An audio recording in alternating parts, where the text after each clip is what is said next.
The following program is underwritten by the generous support of Associates of Glens Falls and Loomis and Lipan Insurance. Since 1852, they have been assisting both businesses and individuals across the country secure the most comprehensive insurance products available. Associates of Glens Falls and Loomis and Lipan are one of New York's largest independently owned insurance agencies.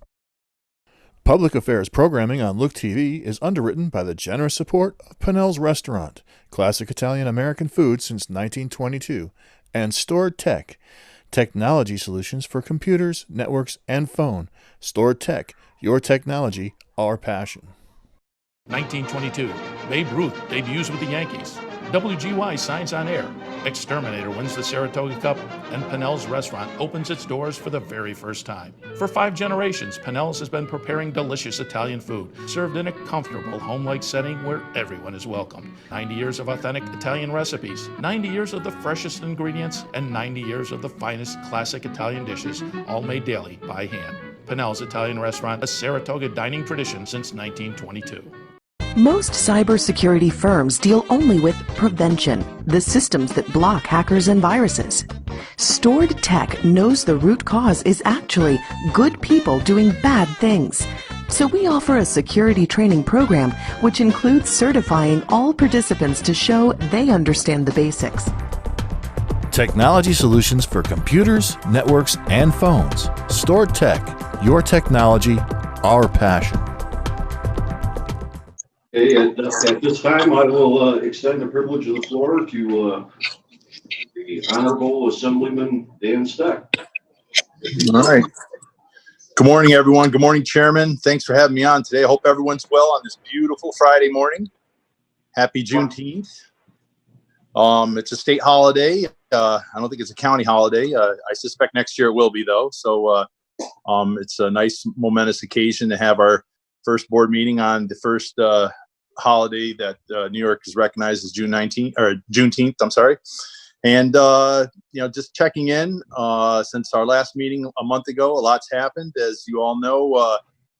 Some not good and some hopeful, but on the COVID front, the numbers are looking much better. And I think the last time I spoke with you all, I think I was telling you that the two main groups of calls that we were getting was unemployment issues and business issues. Can I open? What are my rules? That sort of thing. I'm happy to say that we've definitely turned a corner in unemployment. We still continue to get a handful of those, but it's slowed down. So I think that the state DOL is catching up with that surge. And then we still continue, obviously, to evolve with the reopening and the phases and what's meant in each phase. I want to commend Ryan Moore, representing Warren County, on these control room calls. He's done a great job advocating for the region and specifically Warren County's issues. And I've gotten very positive feedback as to how things are going for Warren County in those calls. So with that said, I think I lost video. Can you all still hear me, Chairman? Yes. Okay. Oh, there we go. All right. And then, but, there's still questions remain, with the reopening. Yesterday, we had an event with the Chamber of Commerce in front of Aviation Mall, just pointing out, in addition to the numbers heading in the right direction and encouraging us that we're on the right path and we can continue to reopen our economy and save these businesses and save these jobs and save your revenue. That there's some questions of, fairness and whether or not things make sense. If you have a entrance onto the street or into a parking lot, you're allowed to be open. But if you have it into the center of a mall, you can't be open. And it seems to everyone there was a bipartisan group of people, both sides, all layers of government and both sides of the aisle, all basically saying the same thing, that, hey, we think that there should be a way to give guidance to let these small stores inside the malls be able to open just like the anchor stores or the big box stores, especially when you got hundreds of people in some of these big box stores. So that was our advocacy yesterday. I know that we're all continuing to struggle with that. But on the downside, since we last spoke a month ago as a group, we've had certainly some criminal justice problems and concerns that have sprouted up around the country, stemming from the killing of George Floyd and the reactions and protests that sprung from that. And we were back in session a couple weeks ago in Albany, passing a lot of criminal justice reforms, some that I supported some that I did not. But again, I think that I think it's been said best that you can both support law enforcement and support our communities and the issues of our communities. They're not mutually exclusive.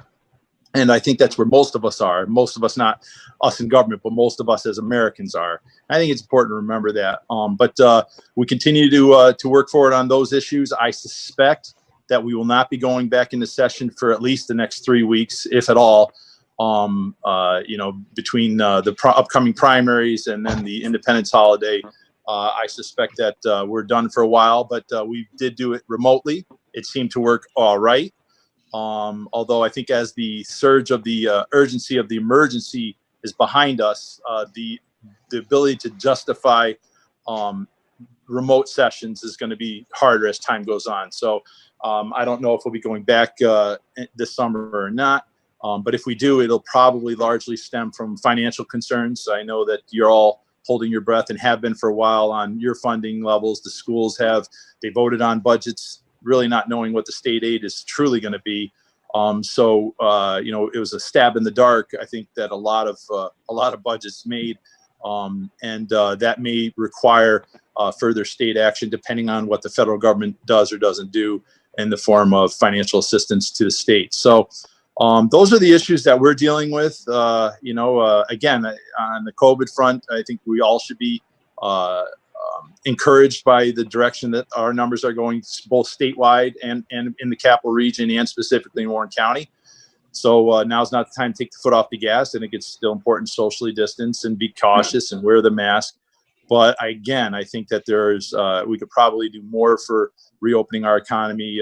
And again, just looking at, why is that business allowed to be open and that one not, sort of thing. So with that, if there's any questions, but again, I hope everyone's well. It's been difficult not seeing you all as often as most of us would like. Maybe for some of you, that's a good thing. With me, I don't know. but I know that you're all working hard. Your towns are all working hard. The county is, and as a taxpayer and a resident in the county, traveling it as I do, the towns all look great. Your workforce is out getting the job done. The highways, your crews are working.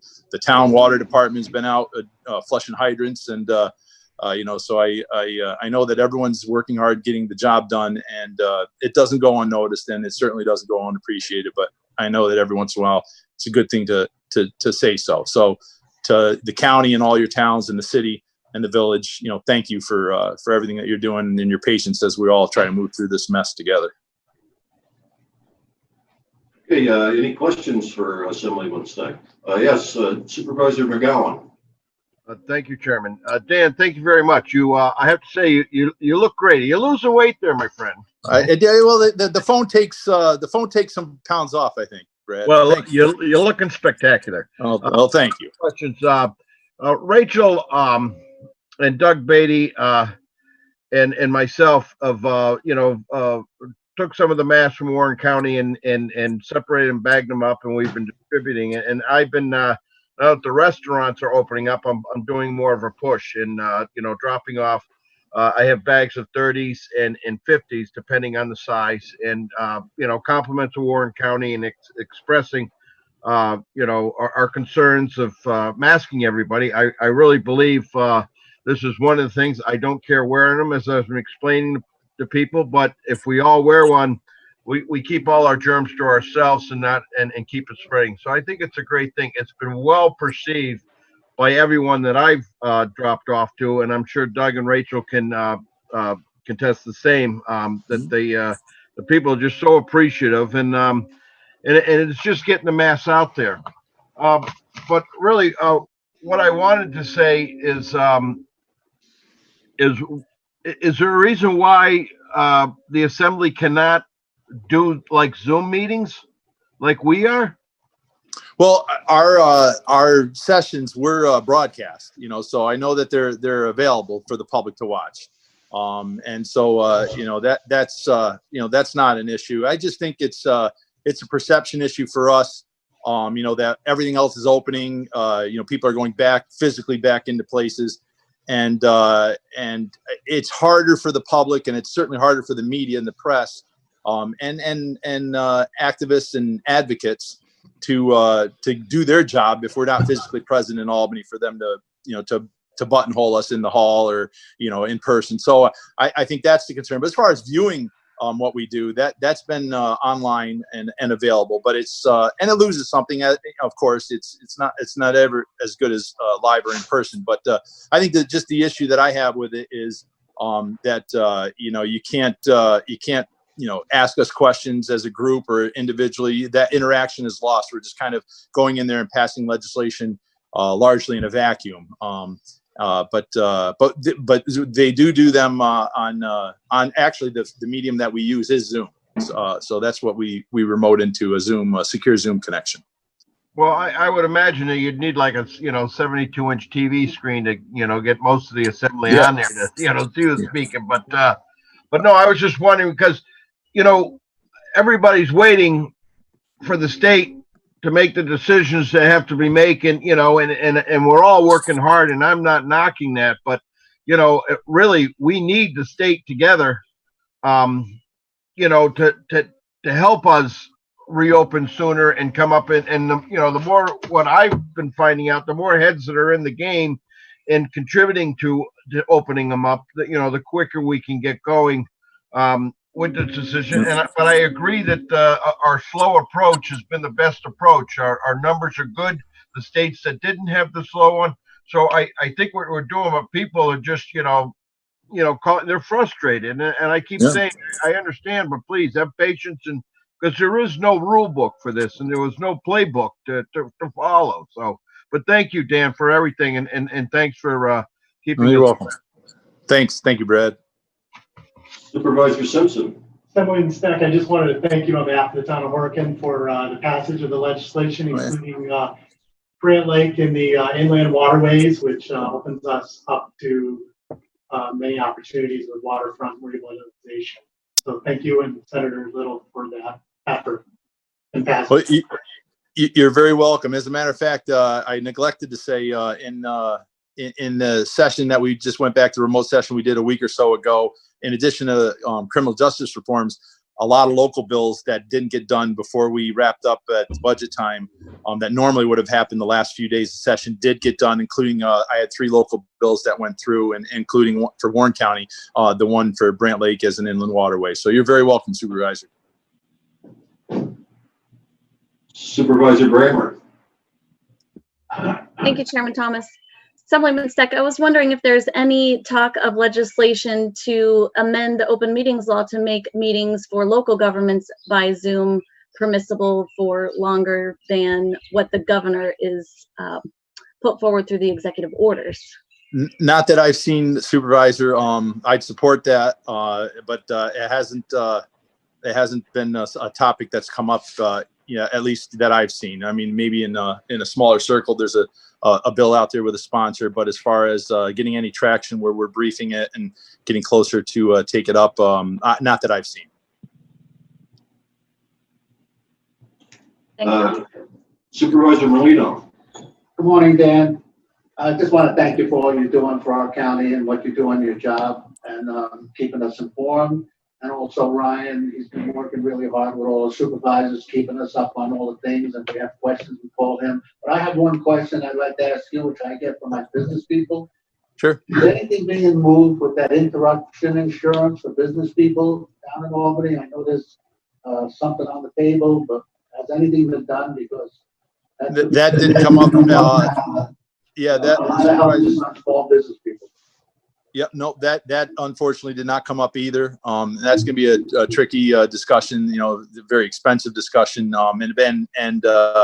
Again, that wasn't something that moved through committees at all last week. And again, is it possible that we go back in later this summer? Yes. I suspect, though, if we do go back in, it will be COVID wrap up of COVID and financial issues associated with COVID related. So if that's the case, then I suppose the business interruption insurance issue might be among those things that come up, but it didn't come up when we were in session last week. Well, thank you, Dan. And most of the business people, I know it's a lot of money if they had to put out insurance company. But yeah, absolutely. A bunch of others would even take half of what we lost just to get it going again. Thank you. Yep. Thank you, Gene. Next we have Supervisor Seaver. Oh, thank you, Mr. Chairman. Jean actually alluded to part of my question, so I had lowered my hand. But I appreciate you being here, Assemblyman Stack, and hopefully we can continue to have Senator Little and Congresswoman Stefanik join us on the agenda and monthly. And I know they're both very committed as well to giving us those state and federal updates. We appreciate it. And Dan, anytime you're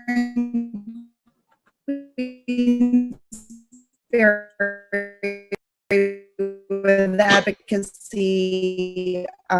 certainly you're at large. You've got 4 of us here for Queensberry as well in Warren County, and we're happy to join in. All right. Did I disconnect? Yeah, I had a hard time with your audio. I lost your audio for a minute, but if there's something we can do about the internet in Queensberry lately, that would be wonderful too. I know that's a big topic, but I'm connected through my phone, and I know all of us in Queensberry are also struggling to stay connected. Absolutely.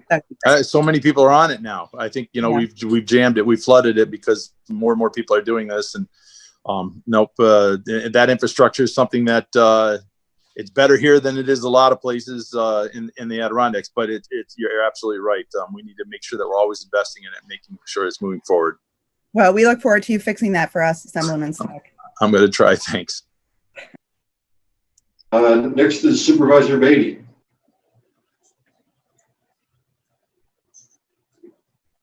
Thank you, Mr. Chairman.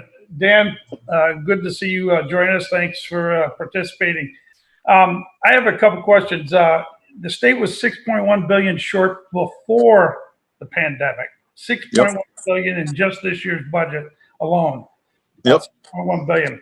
And now estimates, and they're just estimates, 15 to 20 billion short in New York State. Correct. So we're already the highest tax state in the country. That's a fact. So what's the mood down in Albany about raising taxes again and even further on an already strained population in New York State? I'm curious, what are you feeling? What are you sensing? Well, not to get overly political in this morning's meeting, but there are 2 sides of the aisle down there, and one side of the aisle seems to tend to go towards raising more taxes on businesses, on the wealthy, on the super rich. It's a New York City based mentality, I think, and there's a lot of representatives from New York City.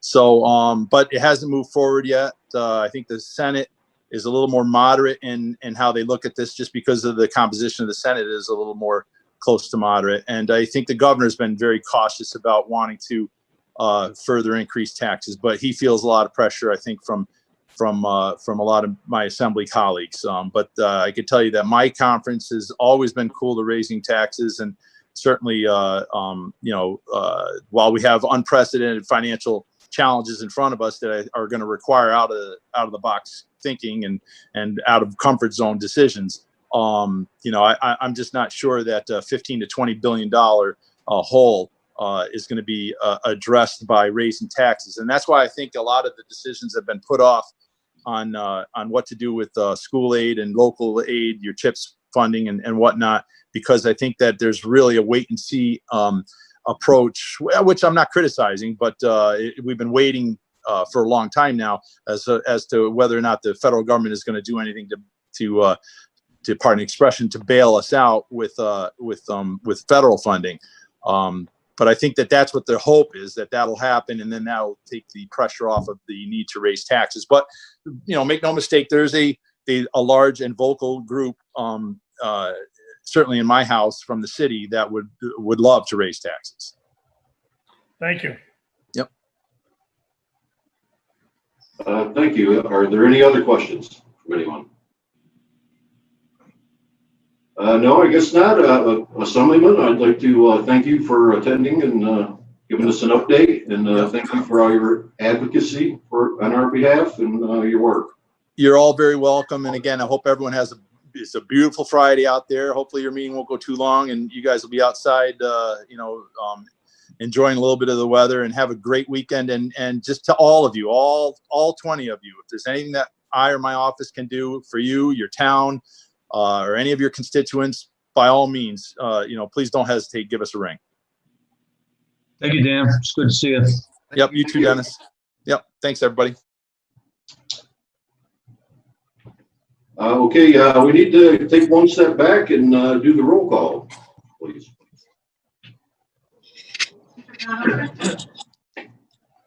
Mr. Conover? Here. Mr. Leggett? Here. Mr. Diamond? Here. Mr. McDevitt? Here. Ms. Bramer? Here. Mr. Bruno? Here. Mr. Driscoll? Here.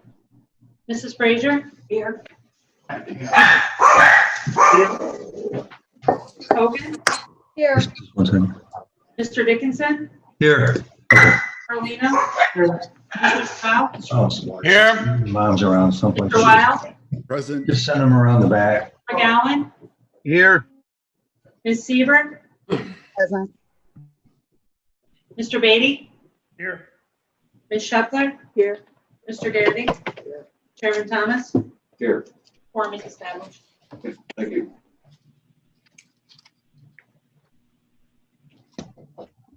I need a motion to approve the minutes of the May 15th, 2020 board meeting, subject to correction by the clerk.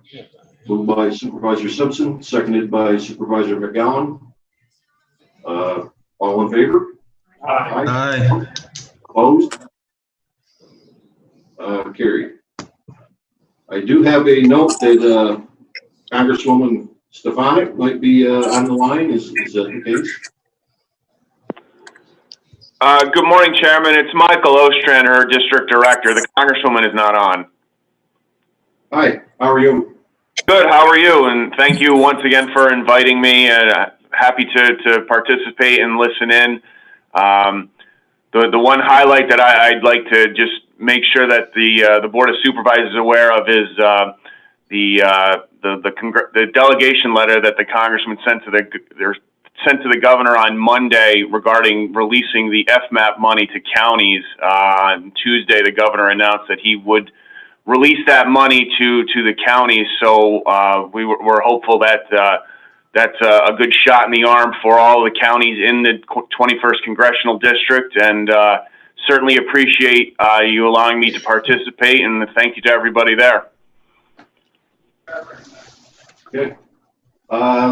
Supervisor Seaver has a question for you. Thank you. Hopefully I keep my audio this time. Thank you for joining us. Can you guys all, is it working, Tammy? Am I good? Okay, Claudia's saying yes, thanks. So I just, Mr. Chairman, wondered, it's so helpful to have both Assemblyman Steck, but last month was great with our Congresswoman and our state senator and assemblyman. Could we just send like a formal letter or email invite to all three reps until we're kind of through the major crisis with COVID? Those updates have been very, very,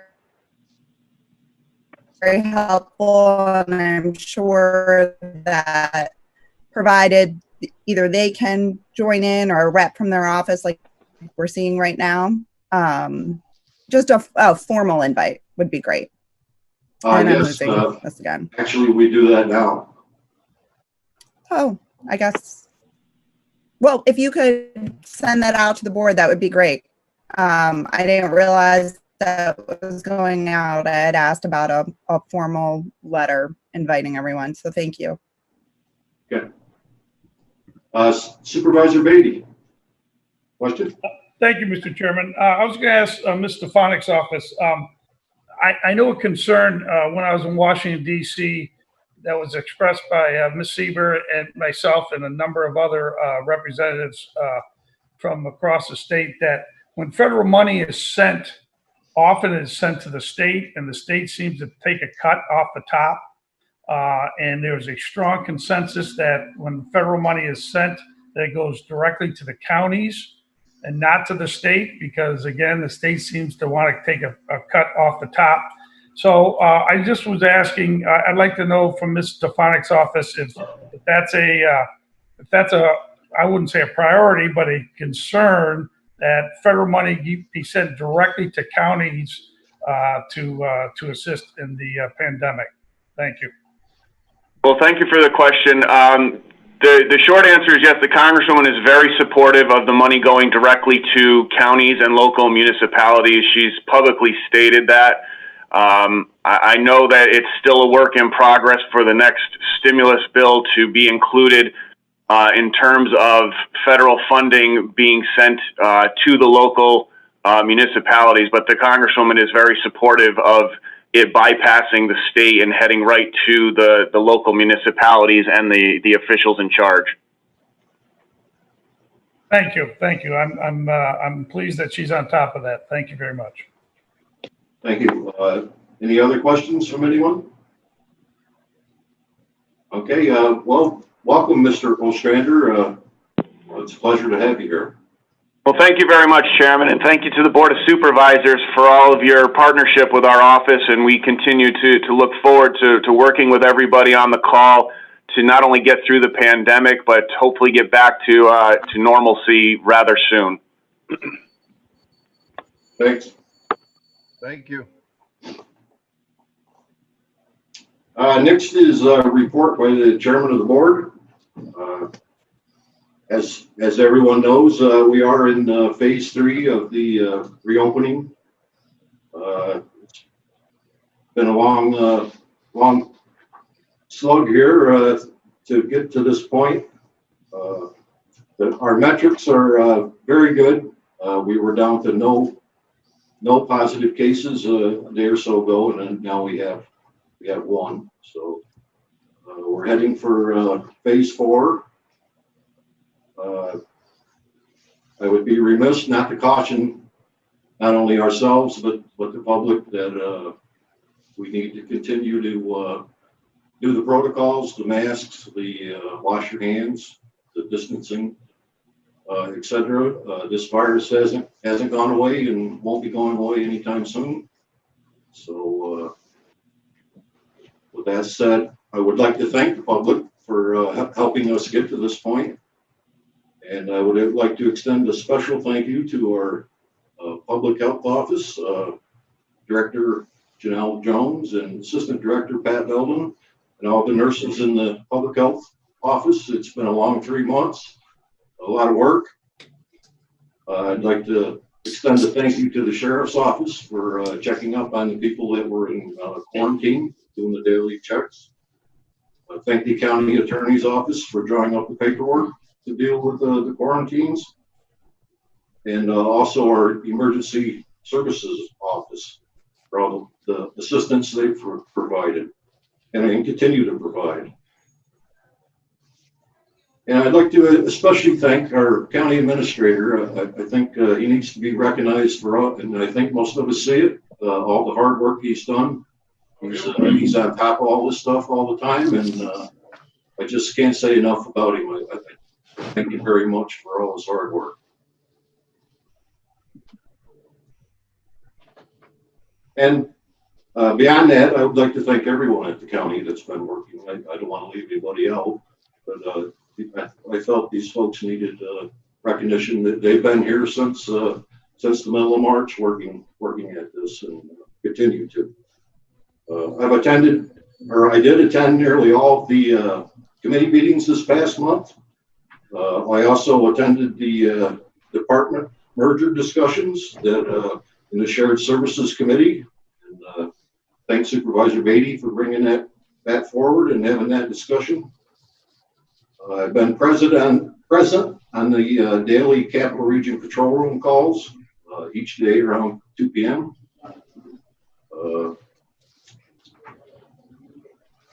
They seem to be working quite well. It helps us get things moved up to the top of the list quicker than it would without them.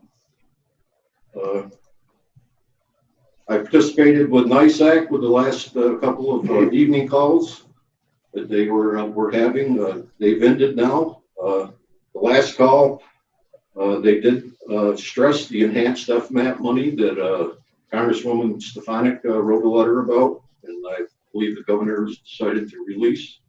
That was like 6.5% enhanced FMAP money directly to the counties. NISAC was also calling for a list of infrastructure projects, needs, And I would like to thank Sarah Frankenfeld. Okay, that's my report. I'd like to thank Sarah Frankenfeld for her efforts in putting that list together, and I'd also like to thank Chairman Conover. Without him, we would not have had that list to put together. Thank you very much, Chairman, for your insight and your having that done.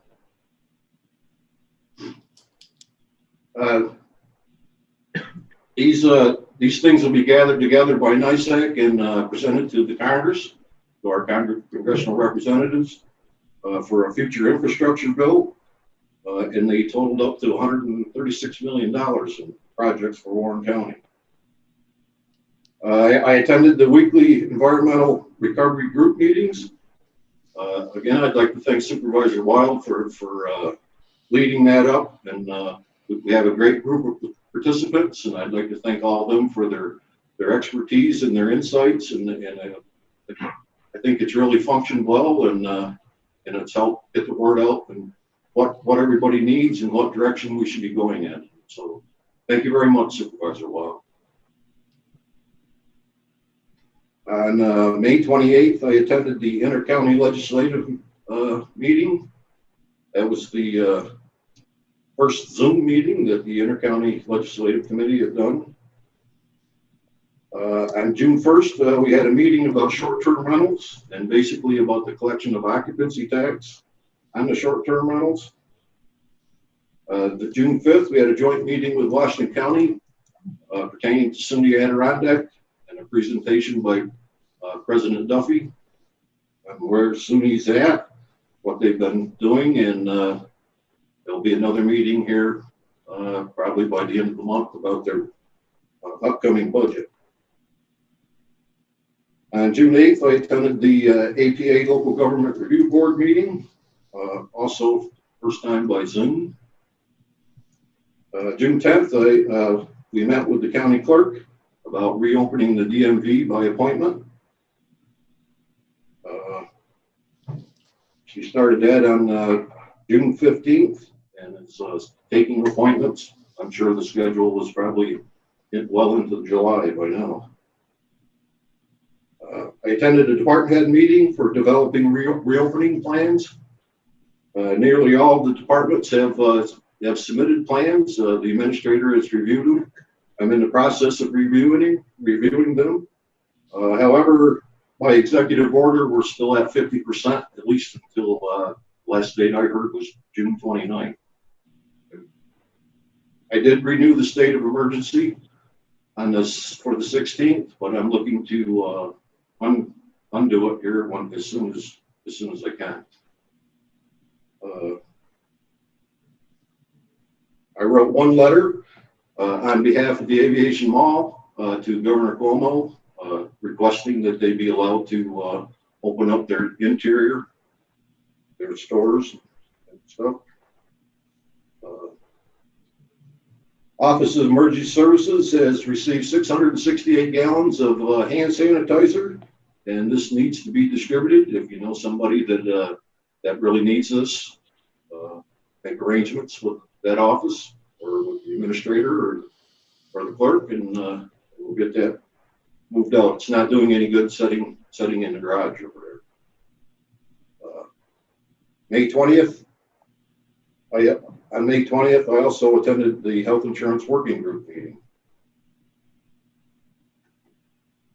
And I think that concludes my report. So now we'll move on to reports by committee chairman on past month's meetings. Supervisor Shepherd. Thank you. Supervisor Gary. Yes, we're still going over the fiscal austerity plan put together by the county administrator. Also, I attended, listened to a Zoom meeting held by Chairman Beatty on merger of departments. And then we're in the process of getting the 2021 budget schedule out. So we're going to be busy in the next couple of months. And when more people return to the county center, to the work schedule. We'll be, I'm sure, meeting with them to talk about the upcoming budget season. That's it. Great, thank you.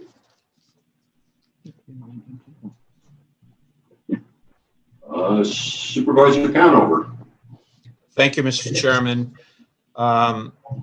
DPW did meet, represented in your packets by resolutions 211, 211, 212, 213, and 214. I think they're all pretty self-explanatory. A question was raised regarding the rail riders by Supervisor Sieber.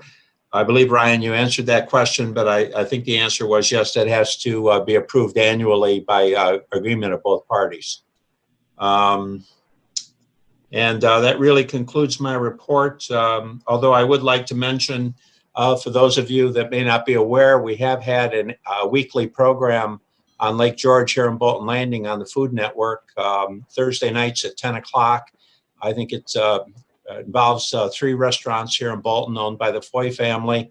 The final episode will be aired next week, next Thursday at 10 o'clock on the Food Network. And I think it really beautifully shows and represents Lake George and the assets of our area.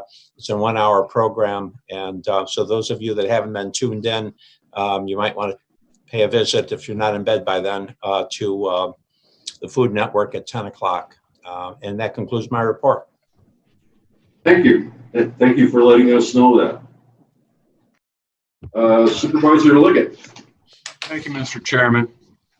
On May 18th, the Public Safety Committee met. Before you is one resolution, number 210. It's an extension of an agreement with the Sheriff's Office for a contractual for upkeep on the communications room. Also, Soil Water Conservation District met. They have a reopening plan in place and they have operations underway. I attended a variety of Warren, Washington County IDA meetings, and right now the IDA is working heartily on the old dewatering site, getting subdivisions and road agreements in place to be able to make that available to interested parties. Attended the NISAC webinar yesterday with the Albany update to get the lowdown on what we're looking for on finances, which we'll all be dealing with here soon. I also attended the inter-county legislative meeting, as the chairman had referred to as well. On a side note, the town of Chester hosted an economic reopening information meeting 2 weeks ago, to be able to get more information out to our community on what's required of reopening. I want to thank Congresswoman Stefanik for attending, Senator Little for attending, Assemblyman Steck for attending, and I'd like to thank our so-called panel experts, I call them. We had County Administrator Moore giving us updates on what's available out there, Adirondack Regional Chamber of Commerce President Michael Biddle, and Warren County Economic EDC President Ed Bartholomew, all giving vital information. There were 62 people on the call altogether, and got good feedback that these businesses received good information and had a better idea of what's required of them. That's all I have to report. Thank you, Mr. Chairman. Thank you. Supervisor Diamond. Thank you, Mr. Chairman. No reports today. Supervisor McDivitt. Yes, just one committee report of, I think, of any importance, and that really had to do with a new motorcycle helmet manufacturer headquartered in Queensbury. We had, I think, a very productive meeting with the principals of this organization. Over the next 3 years, we're probably looking at a job production of maybe 15 to 20 jobs. So I think it was positive, it was fruitful, and Ed Bartholomew was putting the finishing touches on the package for them. So it's again a very positive meeting, and anytime we can encourage job creation. That's what it's all about. Thank you, Mr. Chairman. Thank you. That's great. Supervisor Bramer. Thank you, Chairman. Environmental concerns and real property met on May 19th, and you have one resolution before you, which is Resolution 219, authorizing the transfer of funds out of our environmental reserve testing fund for the demolition of the Bay Road property. The next meeting of our committee will be on July 13th, which is the last chance meeting.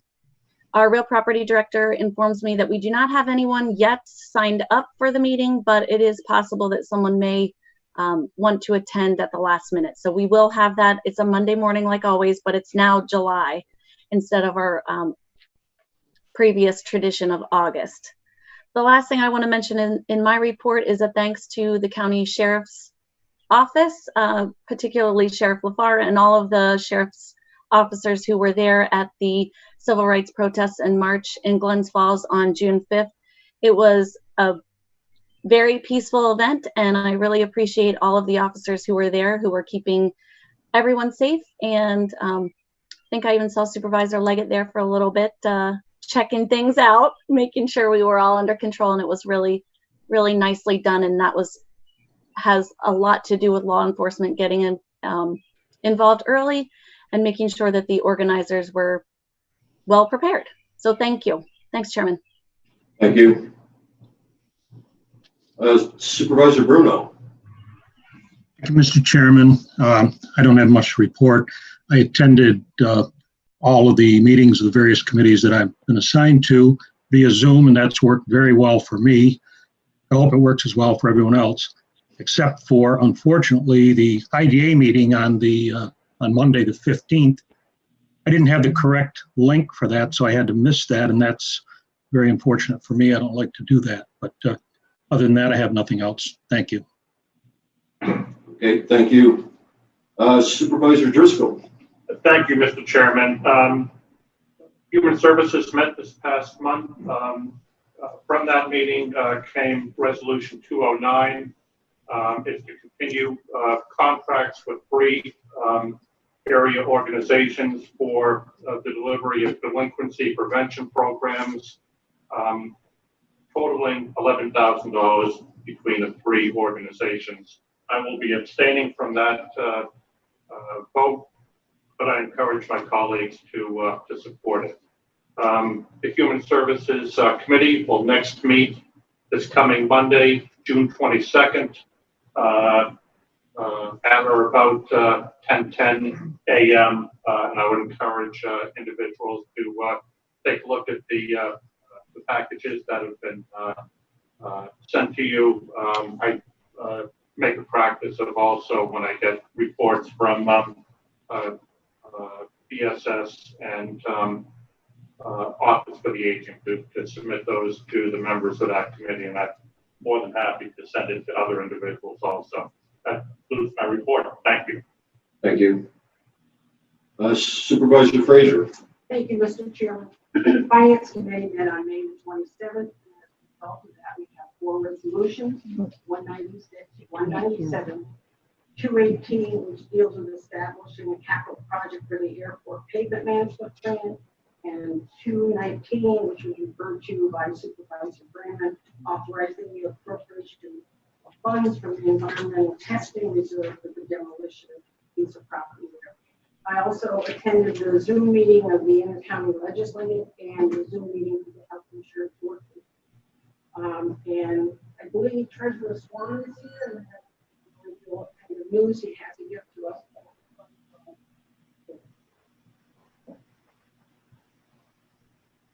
Chairman, we cannot hear her on the Zoom. I'm sorry for jumping in, but we can't hear her. You didn't hear what she said? No.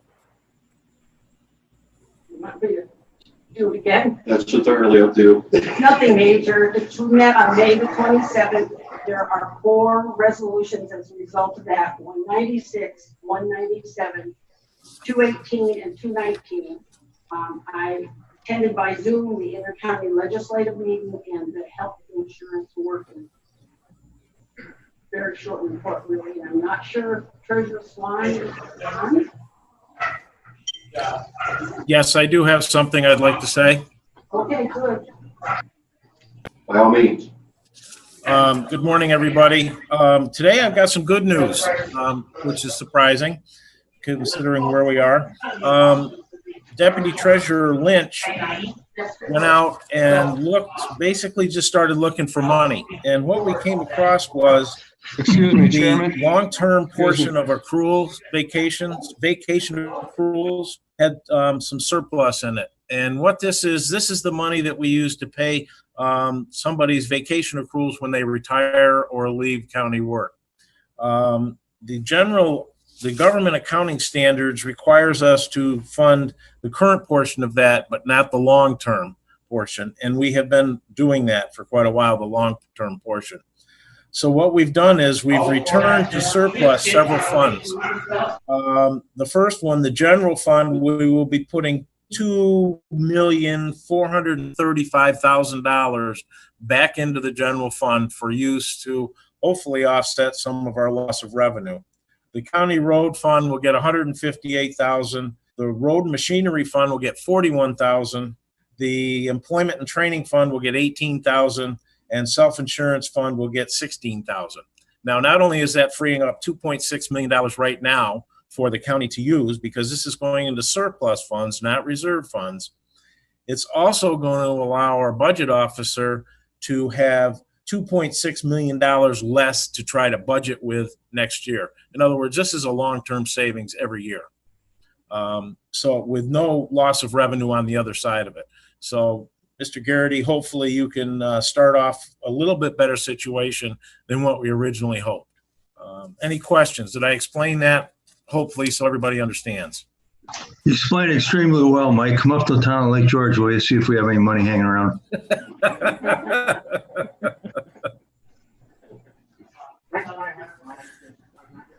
Any other questions? Any questions from anyone? If you don't mind. Yes, Supervisor Wild. Thank you, Mr. Chairman. Michael, you mentioned long-term. This long-term savings, what is long-term? What's the time frame for a long-term savings?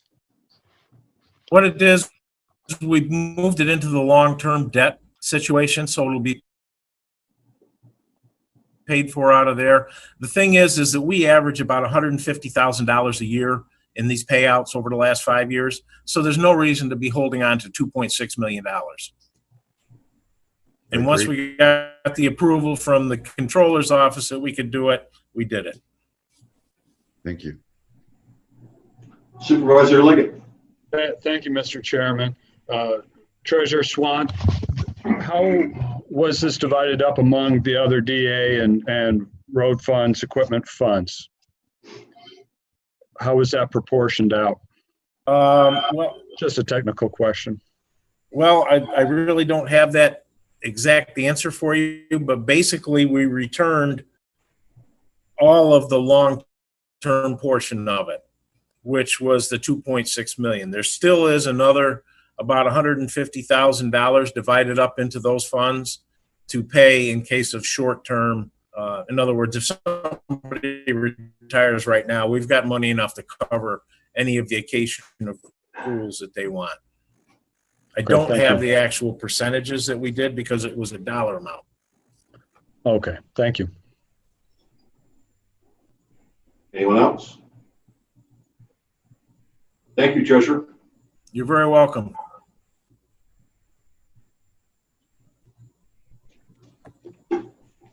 See Supervisor Simpson.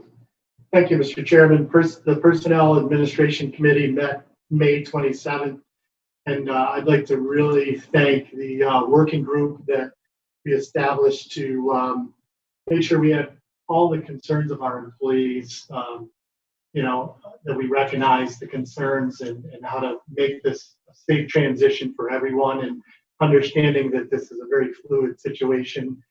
It was our Supervisor Sieber, Liza Ossendorf, Tammy DiLorenzo, Amy Clute, Brad McGowan, Trish Nenger, Frank Morehouse, Kevin Pajos, Don Lehman, and Kevin Garrity. And they were able to, we all collaboratively put together a survey and I want to really thank all the employees also for their responses and filling these out so quickly. And it really came together. It was amazing work that was done. I just want to thank everyone that was involved in that. And hopefully we made a difference and the transition is going to go smoothly. Out of that committee meeting on the 27th, we have 3 resolutions, 215, 216, and 217. And of those 3, 217, I want to talk about it's ratifying the actions of the county attorney and withdrawing litigation against David Becker. I wasn't able to attend the last meeting, but I hope that all the questions and things that were presented to me were answered and we're going in the right direction. With that, that concludes my report. Thank you. Thank you. Supervisor Hogan, and let me congratulate you on your recent appointment to the Adirondack Park Agency. Thank you, Mr. Chairman. Cornell Cooperative Extension, they're returning to the office next week at 50% capacity. And while they're all excited about that, they have been hard at work at home this entire time. Can you hear me okay? Yes. Okay. They've done programs through Zoom, including some really interesting stuff like worm composting, dining with diabetes, food sustainability education, and wild edibles.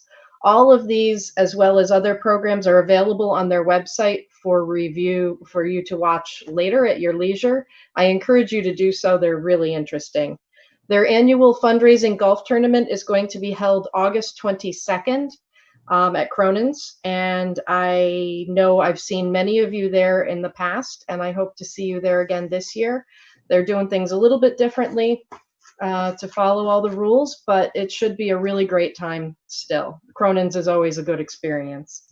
And that concludes the report. Thank you. Thank you. Supervisor Dickinson. Having a little trouble with my mute. I'll see how long it stays on here. First off, I'd like to point out to Supervisor Conover that one of the Foy restaurants, probably the best one of the 3, is actually in the town of Lake George. I know it's in Diamond Point, but it's still Lake George. The other thing I'd like to say is the OCTAX committee, we're setting up a meeting right now. And on the agenda, we want to talk about the OCTAX spending plan. And we also want to talk about our OCTAX funding. We have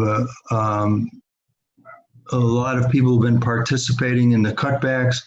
I'd like to talk about a couple of them that we contract with and make sure we cut back a proper amount.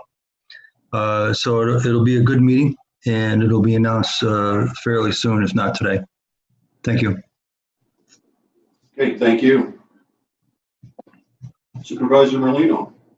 Thank you, Mr. Chairman. First, I just want to thank my chairman, my committee for tourism, for allowing me to call them last Wednesday and let them know that was going on. We had to have an answer by Thursday, but I'm going to give up my time. And I'd like Joanne, Director of Tourism, to come up and give you a synopsis of what we have done. Thank you. Good morning. I did send last night a copy of our modified marketing plan to all supervisors. Good morning. Last night at the end of the day, I sent a copy of our revised marketing plan to all supervisors. So you should have that in your email box. And I have some copies here if anyone would like to take a look at it. This plan has been many weeks and even months in the making as we navigate the correct time, markets, and dollars to spend on advertising. We've taken into consideration the health and well-being of our residents, hospitality employees, and guests, knowing that our local government and business partners have made every effort to ensure that safety protocols and standards are in place. The department has coordinated with our committee supervisors, our county administrator, chairman of the board, an economic recovery task force, and a hospitality communications group. So there were a lot of us involved in this decision making. And we worked closely with our media buyer workshop to strategize the best plan on how to move forward. We collectively feel that the time is right to safely and responsibly welcome visitors to our destination. So the revised marketing plan has 3 goals. Those would be primarily the health and safety of our, again, our local residents, our employees, and our guests. Number 2, we would like to spend some money up front to jumpstart as we approach the 4th of July season.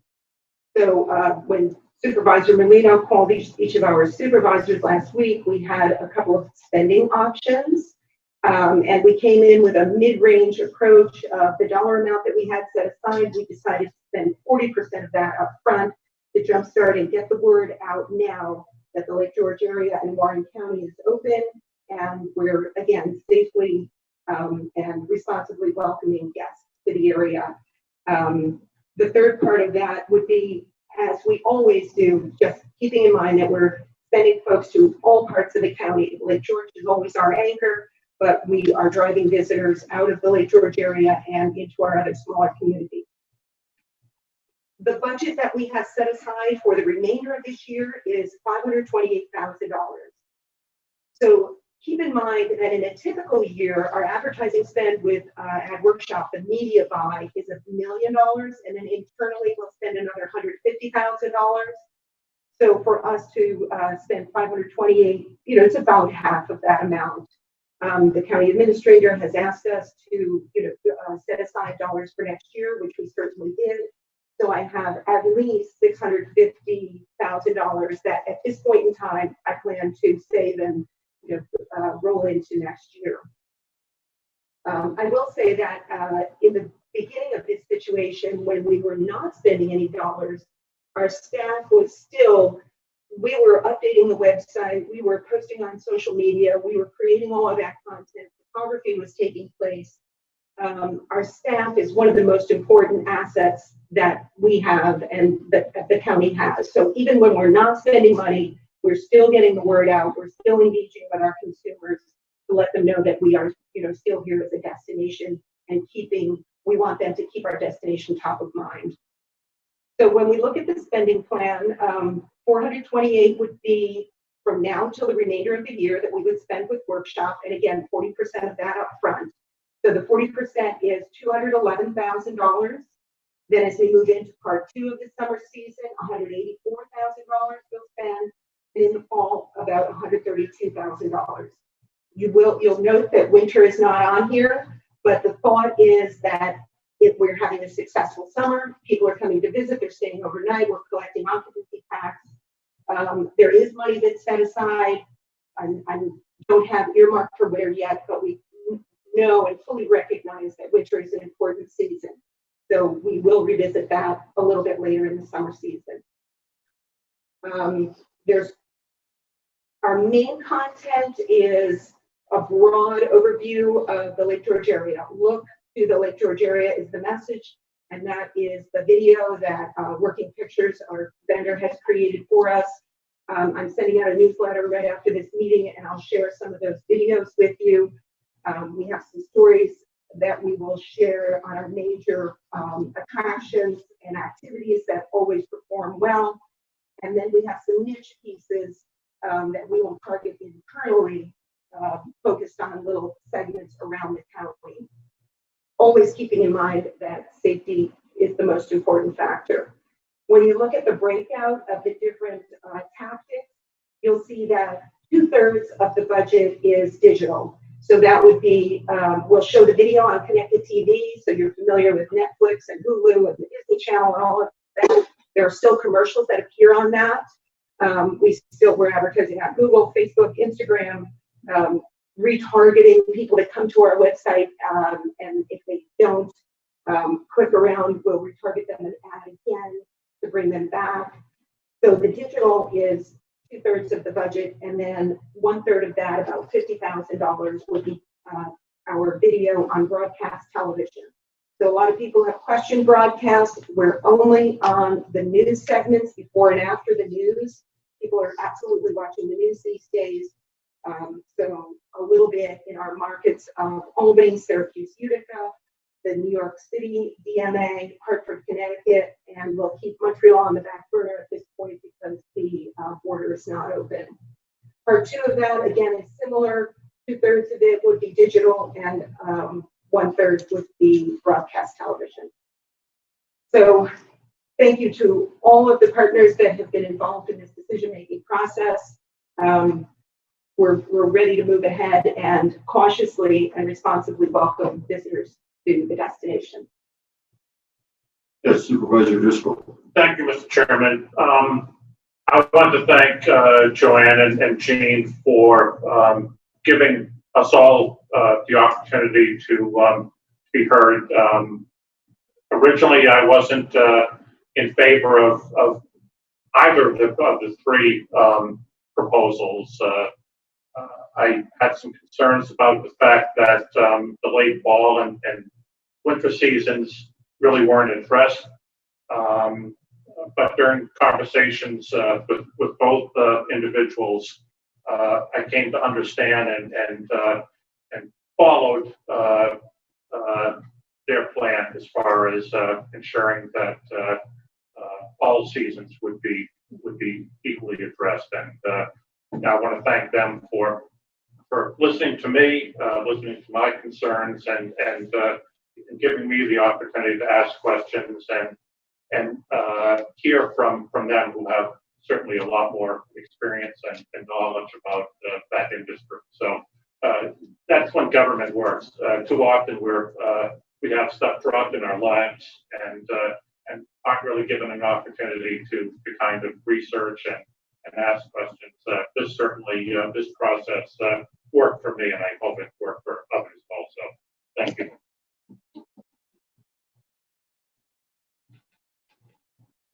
Supervisor Hogan. Thank you, Mr. Chairman. I want to echo what Supervisor Driscoll just said. This was a really good process. I too shared, for obvious reasons, a lot of concerns about there being nothing budgeted for winter.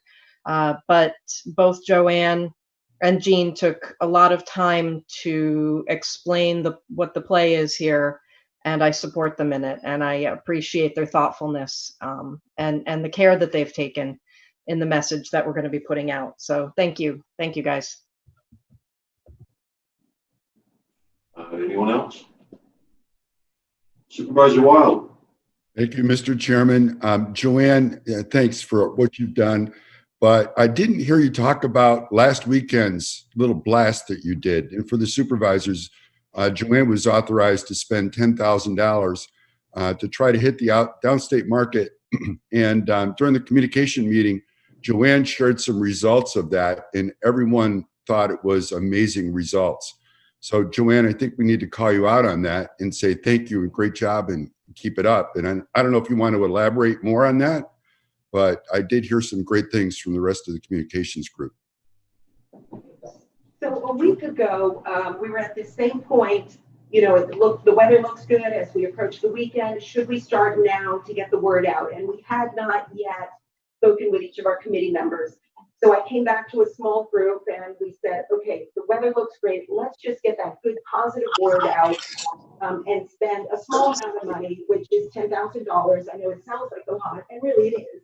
But we did that on social media.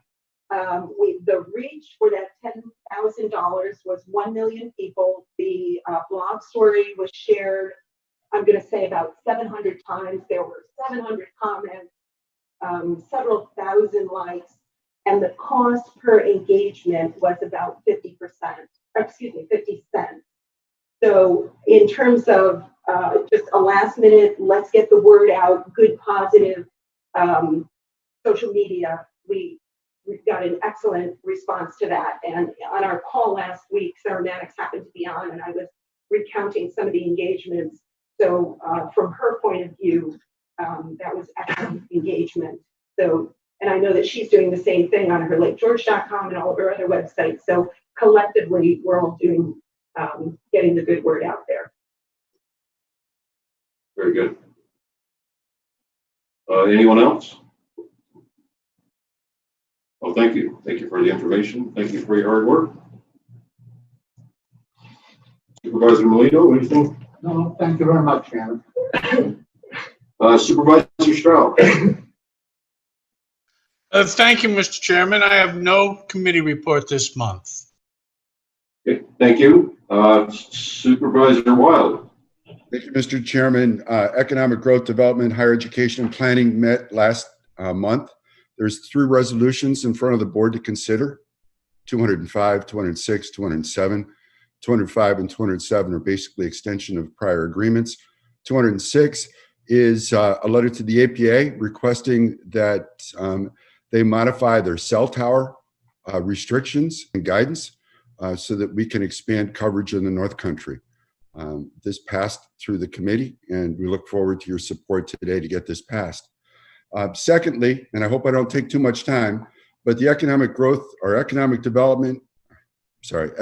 Recovery Task Force has met weekly since early on in the COVID crisis.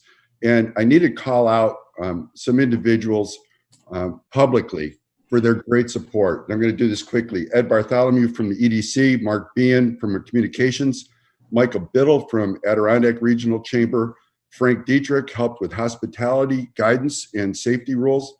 Dr. Chris Duffy from SUNY Adirondack, Kathy Munsell, she helped with attractions and how the attractions were going to open safely. Laura Coles did the same with food and beverage. Gina Mintzer, Lake George Chamber of Commerce. Liza Oxendorf from Employment and Training. Mark Grushaw, Banking. Of course, Frank Thomas, Ryan Moore, who's been a rock star. Sarah Frankenfeld, Janelle Jones, and Joanne Connolly have all pitched in. And there's many more that I missed, but I wanted to make sure that everyone knew that this was a real public and private partnership. I was thrilled to see all these people donate their time to help get us open and help feed Ryan Moore with a lot of information to take down to the control room to get our businesses open. And I thank Ryan for doing that. He did a great job. So moving forward, I also attended the IDA meetings and also the SUNY Adirondack. I was thrilled to have a chance to record a commencement greeting for the graduating class. It was done in Zoom. And there will be sometime in the near future, I hope, when we open up the boardroom, that we can honor a couple of students from Warren County that excelled and graduated this year. And as Chairman Thomas mentioned, there will be additional conversations about SUNY Adirondack budget coming up shortly. So that's all I have to report today. Thank you, Mr. Chairman. Thank you. Thank you very much. Supervisor McGowan. Yes, good morning. Thank you, Mr. Chairman. June 15th, we had a kind of a last minute meeting for a resolution 223 for a grant coming in for the Board of Elections to accept that. It is a non-matching grant. So we needed to move this forward and really just waiting for finance to just put it in the right departments, but we wanted to get the ball rolling. So I hope for your support on that resolution. Second of all, I want to just also mention between all the committee meetings, I try to hit just about everyone. Unfortunately, next week I'm going to be out of town for a little bit and on the road, so I won't be able to pick up any Wi-Fi to join in. But Monday morning I'll be there, but after that I'll be out for the week. But I also wanted to bring up on what Chairman Thomas brought up. We did get jugs of sanitizer. They're gallon jugs. They're nice. It's not too bad smelling, I have to say. But I worked with about 4 hours with Nancy over there in DPW. The problem is getting cradles for these. So we have devised up a 6-inch type PVC sonotube system with a locking arm to go through the handle. And then we've modified the pump a little bit so you wouldn't get so much because there was so much that would come out. So I think we're in the process of demoing it, and I think we've got it notched down. So Anybody that will be needing a stand, I will be asking for a mere $15 donation to Warren County. But, and Kevin Hayjos has extra, well, he says that he has some posts to mount it on, but you can mount it on posts, 4x4s, steel. You know, it's a pretty simple thing to work. So if anybody, please let Frank Morehouse know how many you guys might be needing, so we can get those out into our public areas and that to keep everybody safe as we're opening up. And that's all I have for a report. And thank you. Thank you. Supervisor Sieber. Thank you, Mr. Chairman. I've switched over to my phone in a selfie mode, so I'm hoping that this works. I know all of us in Queensbury, well, everywhere, we've been struggling a little bit with internet.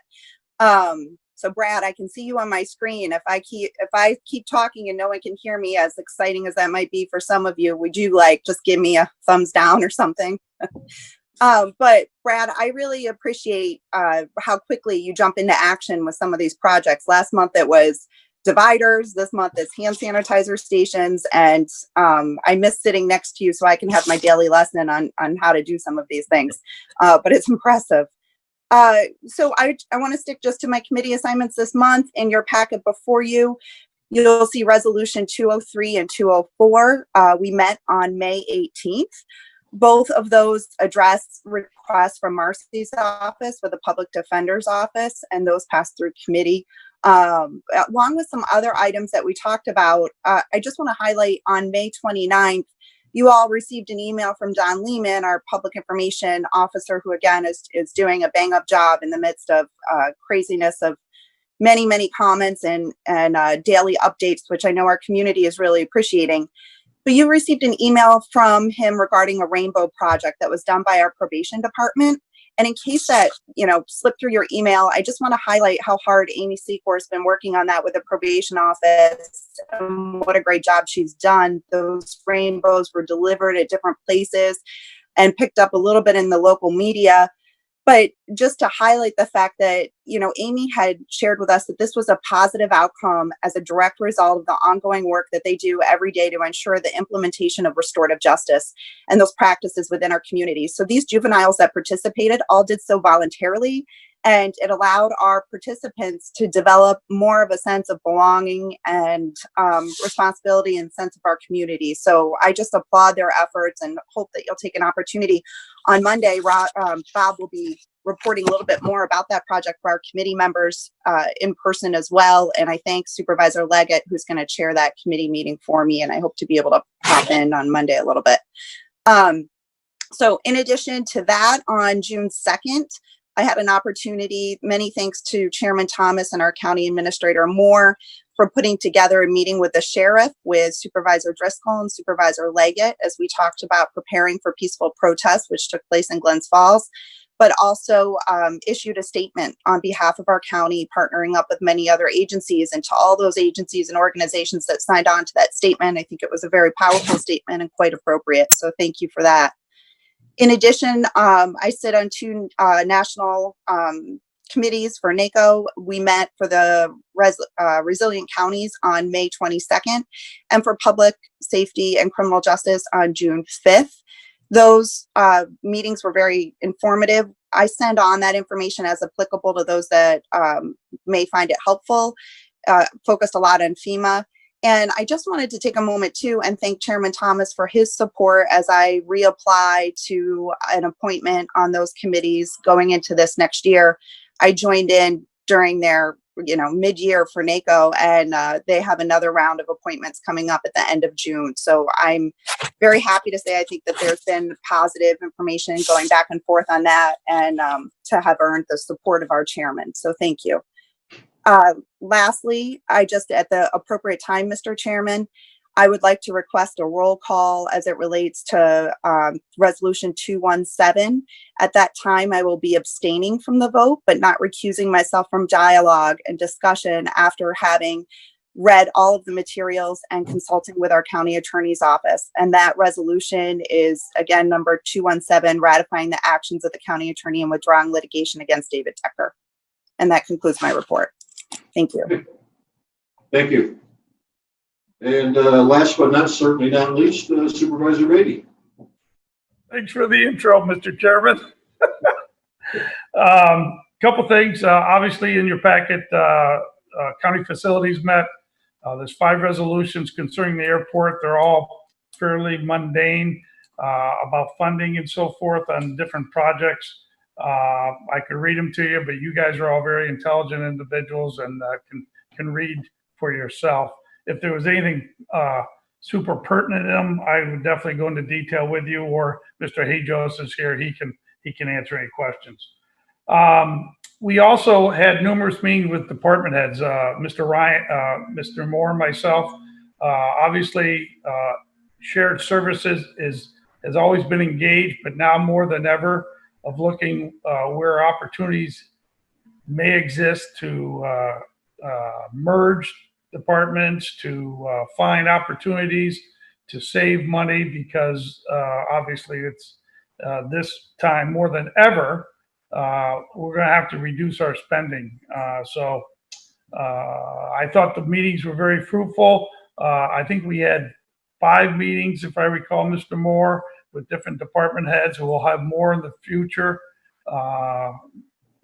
Each department head was very well informed, made very valid cases for their departments on the good and maybe potential opportunities, which I appreciated, and that will continue.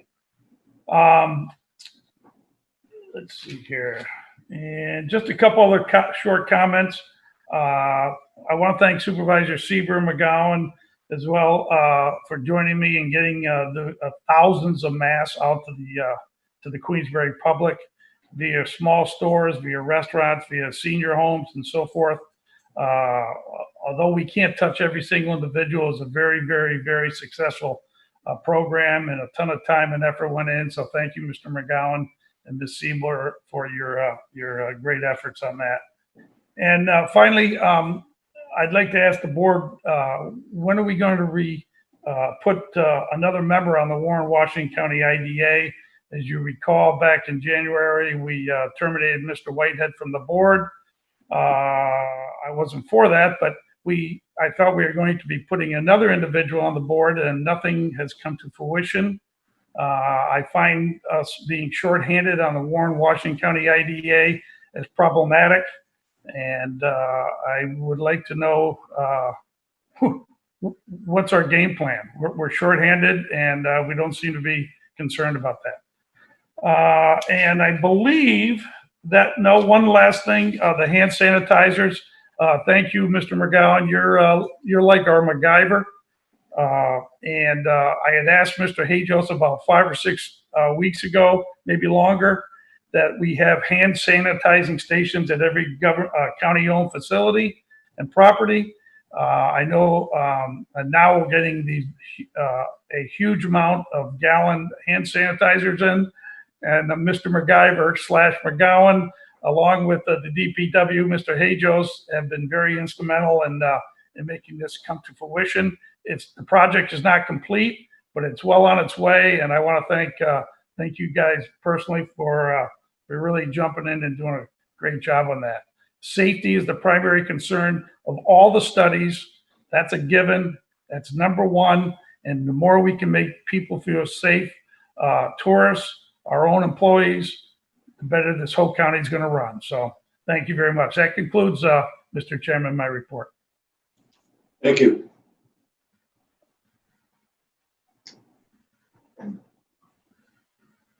Next, we have the report by the county administrator. Excuse me a minute. Supervisor Simpson. Related to the IDA Doug brought up, from what I recall, we did have that on the personnel committee, and then I believe we referred the policy to legislative rules, and I don't remember whether it was looked at by legislative rules, but I'm okay with adding that to the agenda to the personnel administration if we're ready for that. And as the chairman's appointment, I think there was we were discussing whether the policy was going to be chairman's appointment with the board ratifying or voting on that appointment afterwards. And then it seems to have ended at that point. Yeah, yeah. Well, So without any objection, I could put it on the agenda next personnel, if we're at that point. Sure. Okay. Thank you. No, Administrator Moore. Good morning, everybody. As I typically do, I have some employee anniversaries to announce. Is the audio coming through okay? Pretty good. 20 years, Samuel Brault in DPW. 25 years, our fantastic purchasing director, Julie Butler. I hope we've got 25 more years with Julie.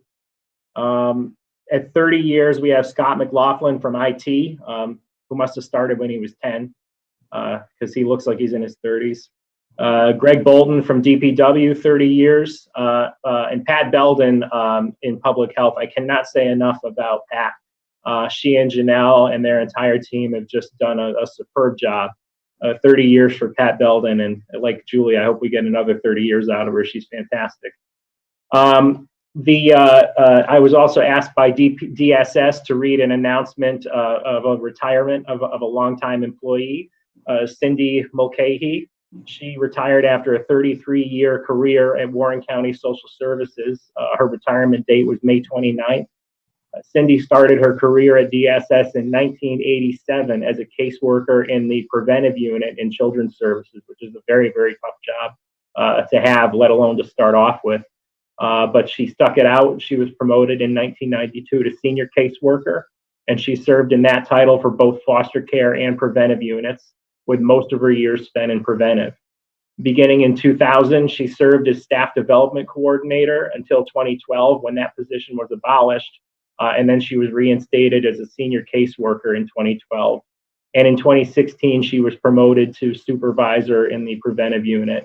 She's very well respected on that staff, and everybody was sad to see her go, but we congratulate her on a long career that made a lot of difference in a lot of people's lives. So thank you to Cindy. I want to echo all of the thank yous that Chairman Thomas read off in his report. I certainly agree with every one of those. I also want to thank you as the supervisors, because you are all critical in enforcing. We may not like all the rules, but the rules have been very important to controlling the infection rate, and very important to getting this area into the position that it's in now, which is to have what I hope will be a fairly decent summer. It won't be a summer like we usually have, but I think we're going to hold our own. That is so the enforcement of these rules, all these public health measures, rests with local governments. The county, if we had to, could do building code violations.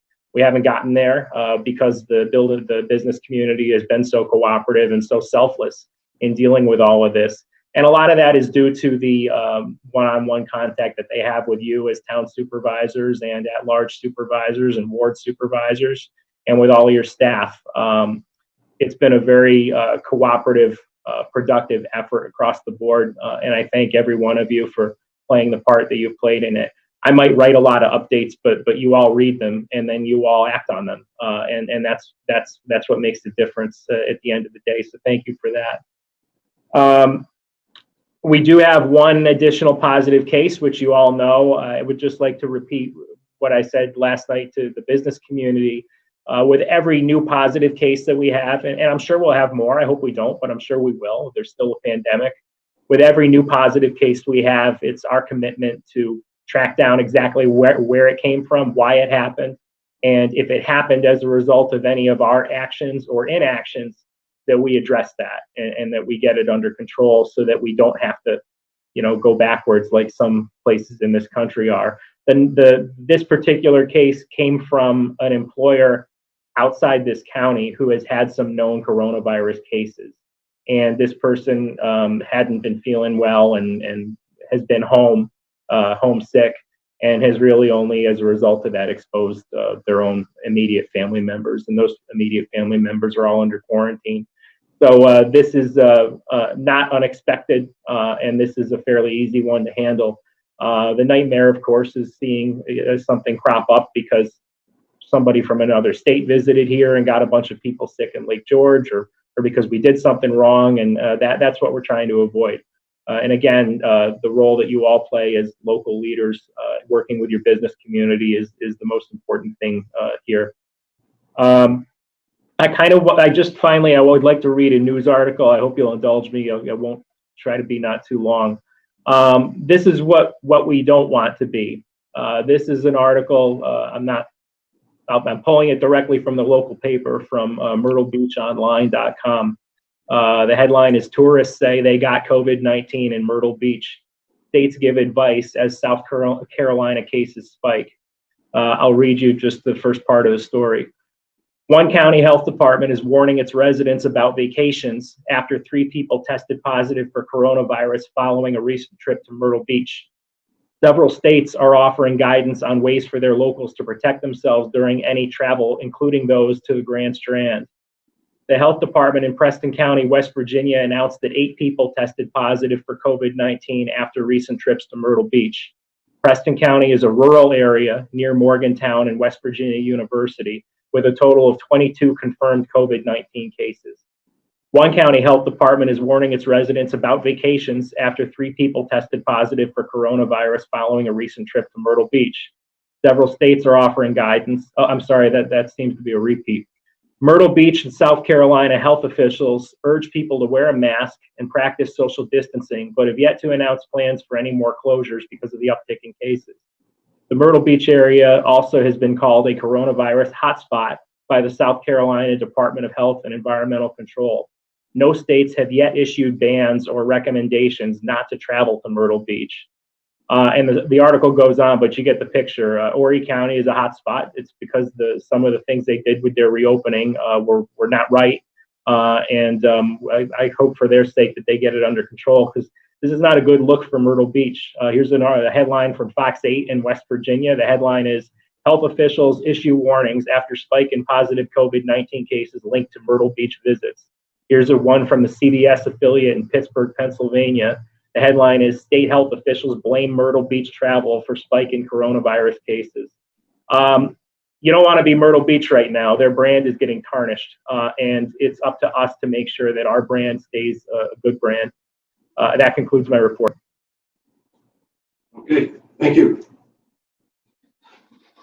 Report from the county attorney. Yes, hi, good morning, everyone. I only have 2 things. The first being about Resolution 206. After committee, I'd had a conversation with Supervisor Hogan, who had asked for a revision to the resolution. I talked to Amanda Allen about it. We weren't comfortable making any changes to the resolution since the committee was so adamant about it being the same. But it is it's a significant change in that I think it's correct, but if it's really not significant. The only thing she asked is that tower policy, which is in quotation marks, just be changed to the correct document name. And that is policy on agency review of proposals for new telecommunications towers and other tall structures in the Adirondack Park. So that's the official name of the policy. So at some point, if that's okay with the board, we just need to vote on that amendment. And the second issue I wanted to discuss was the email that I sent to all of you on Tuesday, June 16th regarding the opioid litigation. Like I said in that email, we were asked by outside counsel to either pass a resolution allowing them to sue some of the local pharmacies or to opt out of doing that. I do want to say that Shayna Sachs is on our Zoom call so that we can ask her some questions about that and she can give us a short update on that. So at whatever point this board wants to hear from her, I don't know if we want to hear from her right now or if we want to wait until discussion on resolutions. She is here to answer any questions about that. And that concludes my report. Well, if she is here, then let's move forward and see if there's any questions about the opioid litigation from anyone. Sounds good. Give us an update. I would have a question. I know this is maybe a difficult question to answer, but is there any finality in terms of time frame here? And is the just a time frame in terms of a settlement? That would be my question. Wait, sorry, can you hear me now? Yes. Okay, great. Sorry, I was on mute. So hi, this is Shayna Sachs. Thank you so much for having me. So in terms of that question, thank you for the question. So what's happening now is the Warren case is in a coordinated action in Suffolk County before Judge Gargiulo. And all of the entities that are in New York are within that litigation. It's a great place to be. The judge is very supportive of our case, and his rulings have been supporting as well. In terms of a timeline, we were supposed to have the first trial, which is what's called a bellwether trial. The idea, not to bore you with legal jargon, but the idea is that different than a class action, you do a few trials and use the result of those trials as a guide moving forward. Not that the decisions would be binding, because everybody has their own individual case, but the idea is that those cases that go forward first would be a guide for future settlement, etc. So 3 cases were chosen by the court to be the first ones to go forward. It's the Attorney General's case on behalf of the state, and Suffolk and Nassau County. And Suffolk and Nassau County on Long Island were picked because they were the first and the second cases to be filed. So we were supposed to have a trial with all 3 of those plaintiffs against all of the 30 or 40 plus entities that we've sued, and it was supposed to be in March. It was supposed to start about 2 weeks after everything began to break with COVID. So the court was forced to move the trial.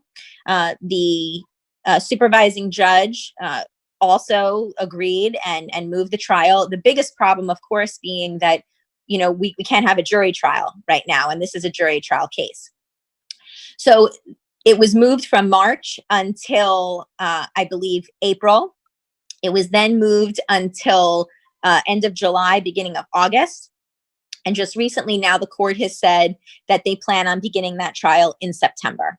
And of course, COVID has really kind of threw everybody for a loop, and we'll have to kind of see what happens with the pandemic.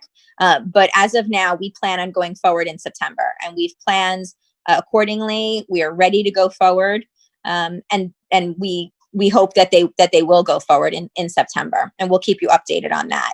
So in terms of settlement, which is a little bit different, we find that the best way to settle a case, and this is just standard across for any kind of case, the best way to try to settle a case is through a trial date.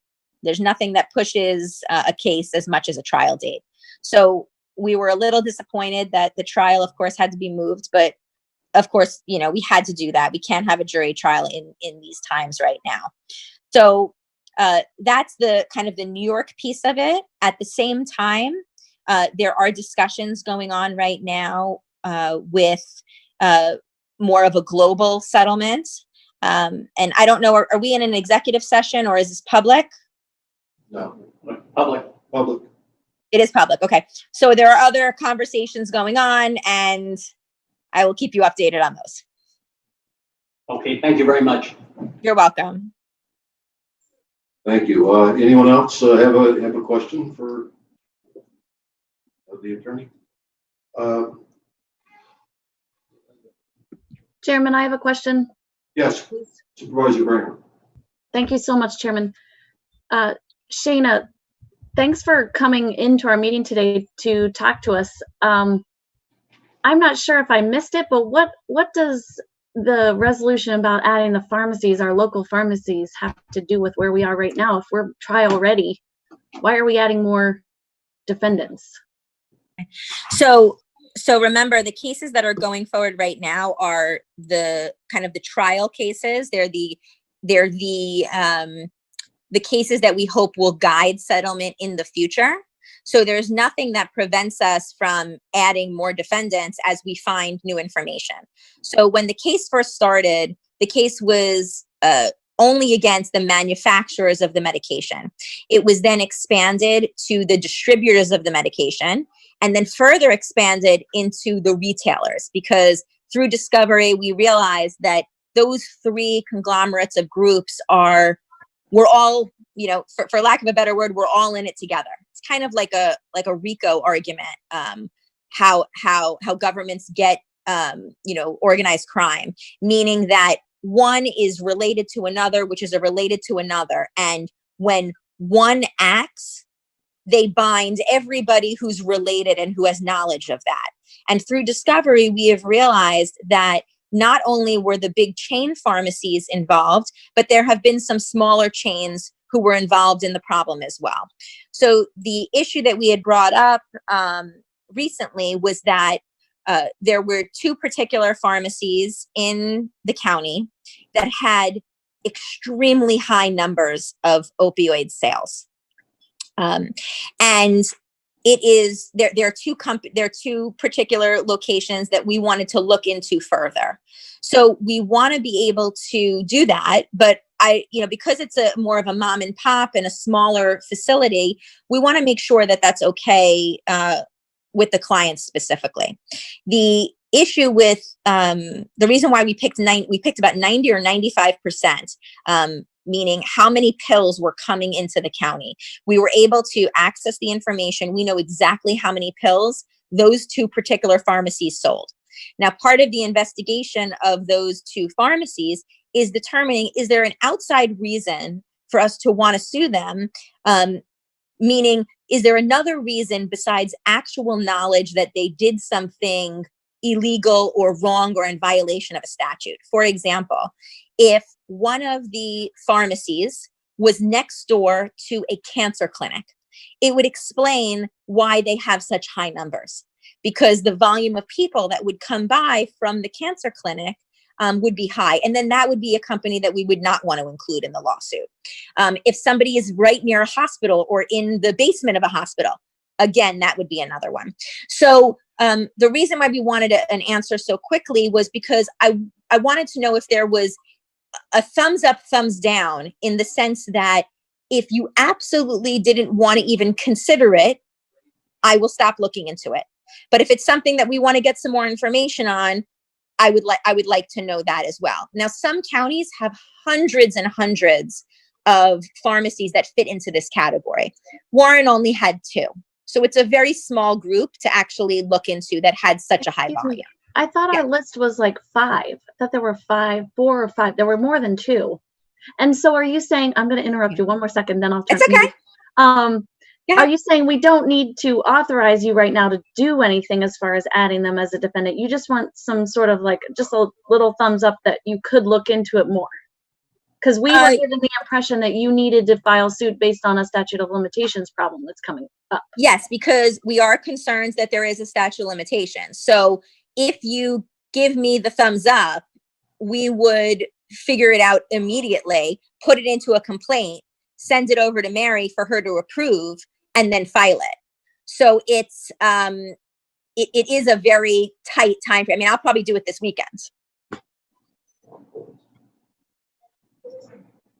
But nothing would happen without your authority, is the best way to say it.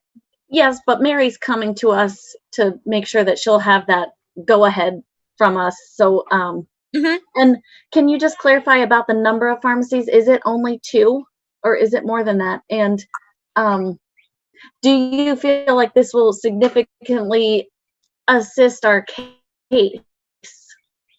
So I don't have the numbers in front of me right now. My understanding was it was 2, but I can double check, and maybe Mary has it in front of her, but I believe it was 2. But even if it was 5, it's a small manageable number for me to review very quickly. Those were picked mean that they had 95 or more % in terms of opioids coming into the county. In terms of it changing the lawsuit dramatically, I mean, probably not. But There's a few strategy reasons as well. You know, a lot of the defenses of each of the different entities is to point to somebody else.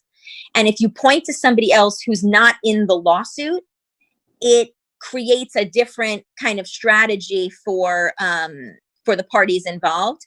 I can't promise you that it would increase the number significantly, but you know, and that's something that we could balance. If it's something that you guys are not comfortable with, then we don't move forward. But to me, including more is never a bad thing unless there's some outside reason to not include. Supervisor Hogan has a question. Okay. Thank you, Mr. Chairman. Hi, Shana. Thank you for being responsive at such short notice. We appreciate you being here. I wish I could be there. We're online. To be by the water. Well, not few of us are, so we all wish we could be there. Yeah. Were online or internet pharmacies included in your analysis? You broke up before the word pharmacy. What did you say? Were online or internet pharmacies included in your analysis? They're not being included in the sense of the data that we have access to. The data that's out there is called ARCOS, which is pharmacies in the United States have to report to the DEA what they sell. So I have no control over what, you know, another country may do or something online. It's not something that's documented in the same exact way. Although the idea of those are included in the case and in the history of why there is such a problem. Absolutely. I have one other question. Sure. Other counties who have gone this route, specifically with pharmacies, have experienced countersuits. Can you speak to the board about these? What kind of countersuits do you mean? Meaning they were included in a lawsuit and then got sued themselves? Yes, the counties were sued for instituting the suits against the pharmacies. I've never heard of that. Like mom and pops or big ones, you mean? Big ones. I haven't heard of mostly that. Big ones. Yeah. I haven't heard of that. I mean, suing somebody who sues you is a completely frivolous idea. I mean, you have to go through the process. So I haven't heard of that, but if you have any more information, I'm happy to look into it. All right, we'll connect offline, but yeah. Yeah, absolutely. It's a thing. Okay. Thank you. You're welcome. Supervisor McGowan has a question. Okay. Thank you, Mr. Chairman. Shana, thank you so much for this. I'm just simple-minded here, and we want to sue the pharmacies, but the pharmacies don't write the prescriptions.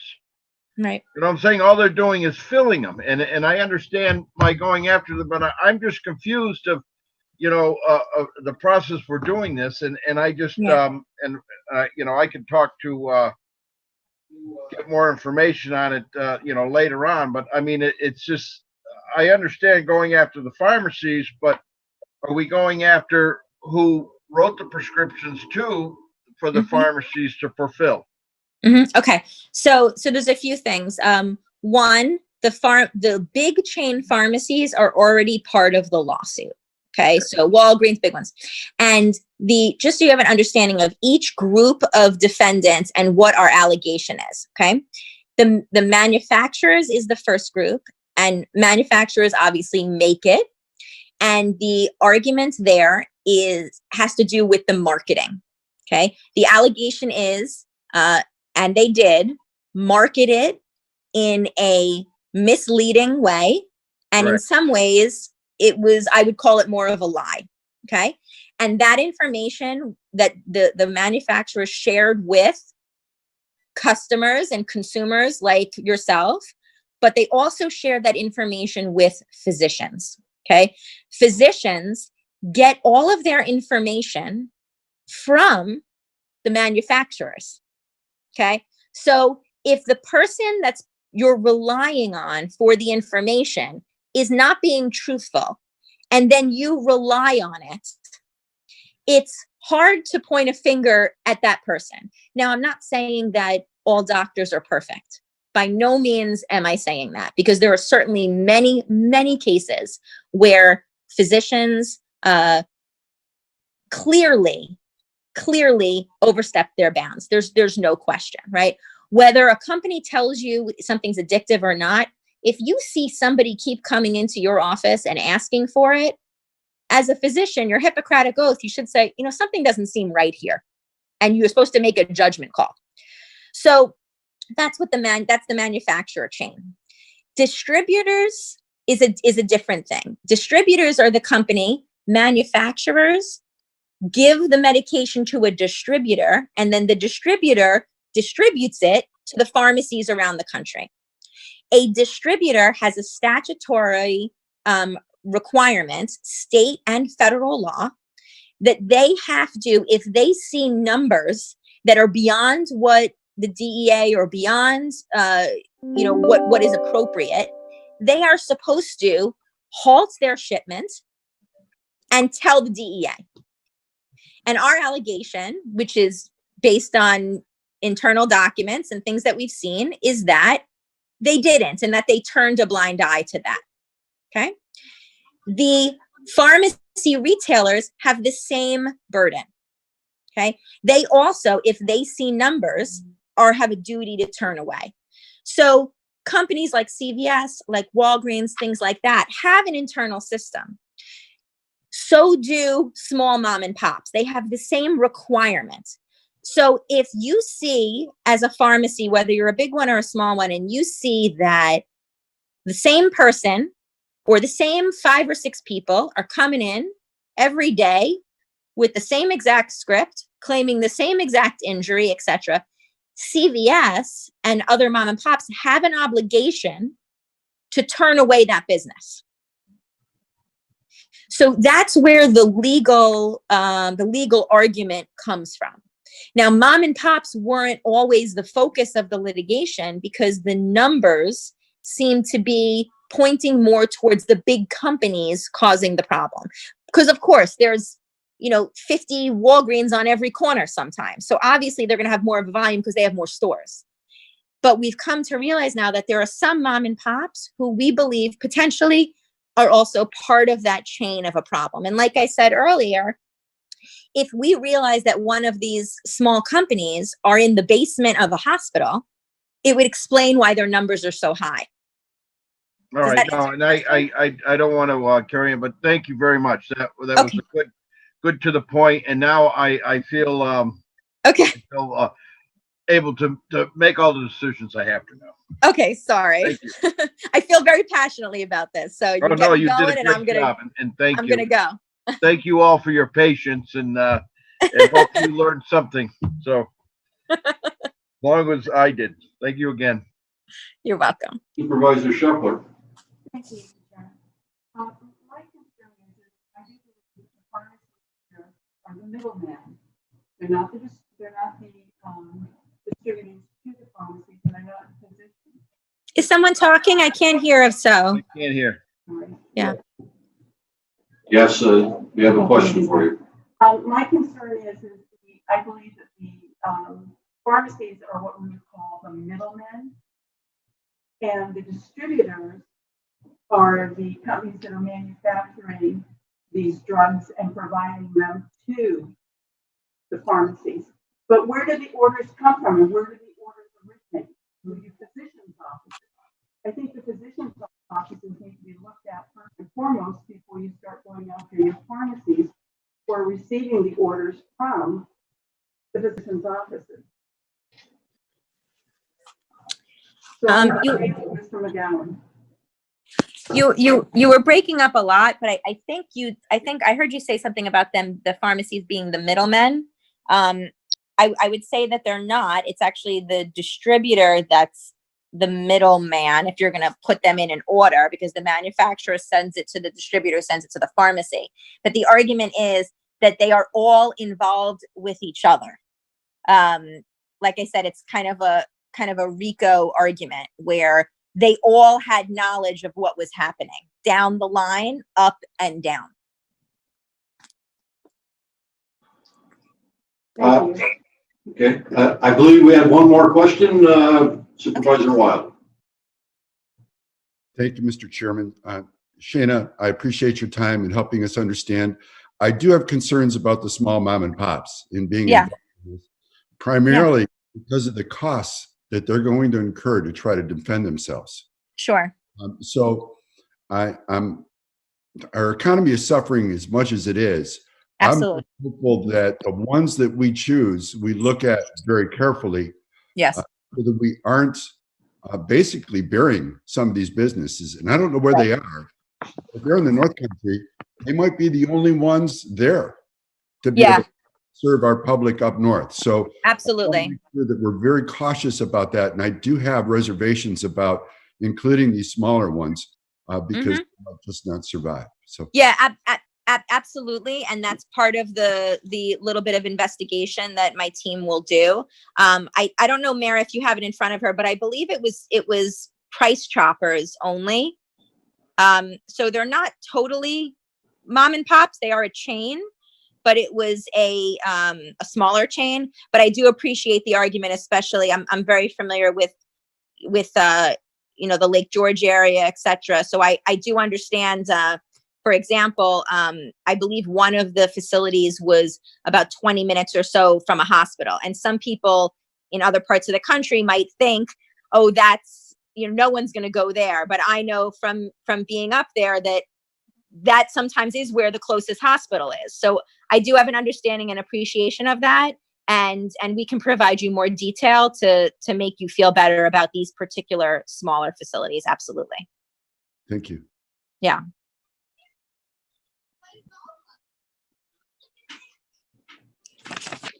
Okay, so what's the feeling of the board? Do we want to pursue suits against add these people for a lawsuit or not? And the third option is I can provide you more information as well, of course. Well, what I have says we have to decide by the 19th. Today's the 19th, so. Right, because what I wanted to know was, are you totally against it or not? I appreciate your reservations, and as the person who's handling it, I can make sure that nothing happens without your consent. There have been many counties who said, Shayna, I trust you to make the right decision. Go right ahead. And there have been some that have said, absolutely not. There's 2 of them. I know the owners and we're not going to do that. And that's fine too. So if you're in that middle ground, I am happy to look into it more and provide you a little more information in short order to give you a comfort, as long as you're not an absolute no. Yes, Supervisor Wild. Mr. Chairman, thank you. Can we approve this and then review afterwards and drop them from the suit? Is that one of the options? Oh, absolutely. Absolutely. Mm-hmm. And that would be my preference. Thank you. Yeah, absolutely. I'm sorry, can I just speak up here? Like, I feel like we are gonna have an argument today about we had just done that with Decker, and now we're gonna have a big argument today about Decker, and then the same thing's gonna happen in the opioid litigation. I think that is the worst way to go. I don't think you bring the suit against them and then we withdraw it, because obviously that's caused a whole lot of issues right now. And I really think that's the wrong way to go. Supervisor Hogan. Thank you.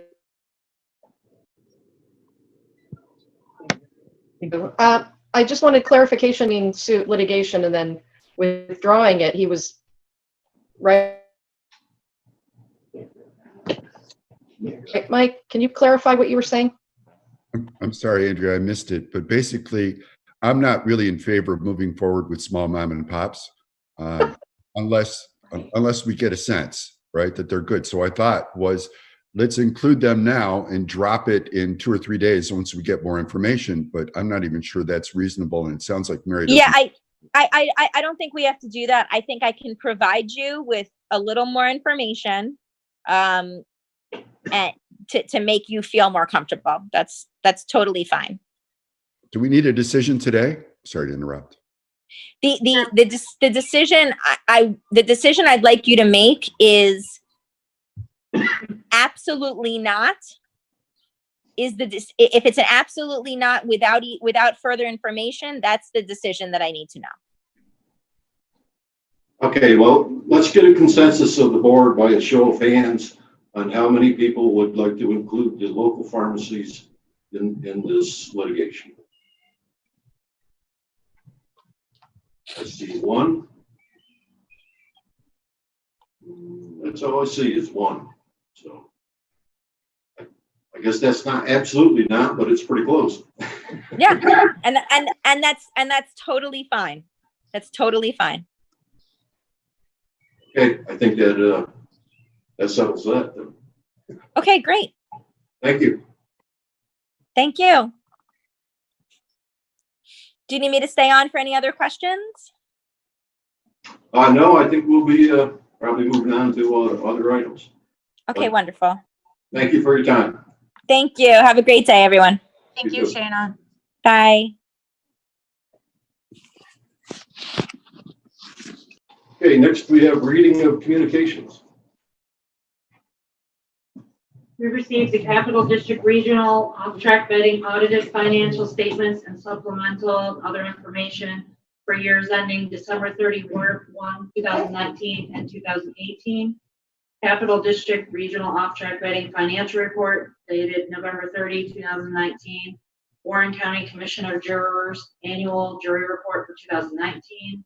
Warren County Jury Board minutes from their April 22nd, 2020 annual meeting.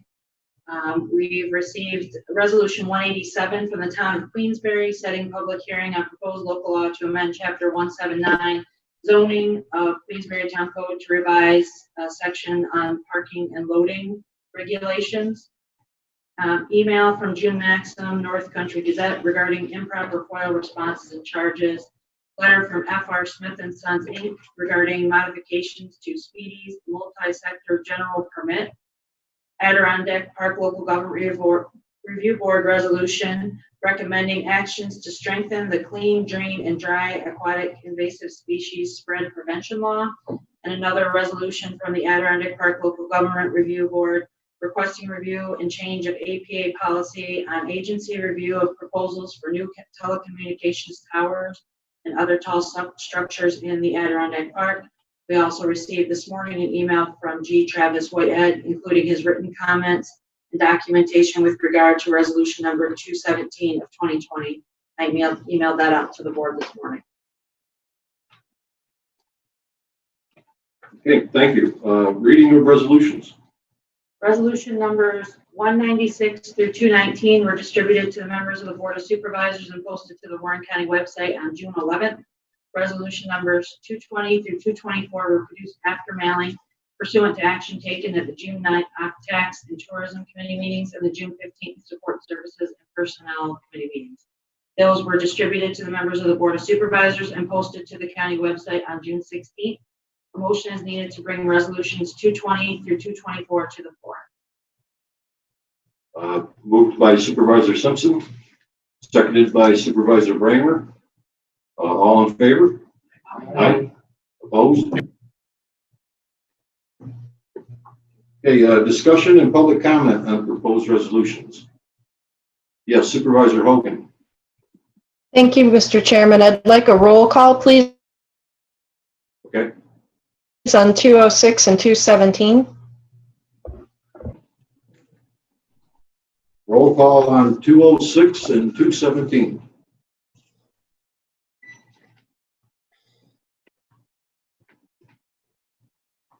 Yes, Supervisor McNiven. Just a roll call on 212, please. Roll call on 212. Supervisor Sieber. Thank you, Mr. Chairman. I had previously expressed a roll call desire, but I wondered at the appropriate time, I just need to ask for a formal opinion from our county attorney regarding our general rule, the general statement in our ethics code that says if we're going to recuse or abstain, that we cannot participate in discussion. I'm wondering if there's any exceptions to that, but this is the first I'm really learning that our ethics code prohibits us generally from having any discussion if we're going to abstain or recuse. And it seems, again, I'm going to ask for training at some point as it relates to Robert's rules and the rules of our board, because I think we're continually having these problems. But Mary, if you can just clarify if there's any exception to that rule, or if you abstain or recuse, you may not have any dialogue whatsoever in a process of voting, because our rules are more prohibited than Robert's rules, which, again, I apologize. I think a lot of us are unclear on that.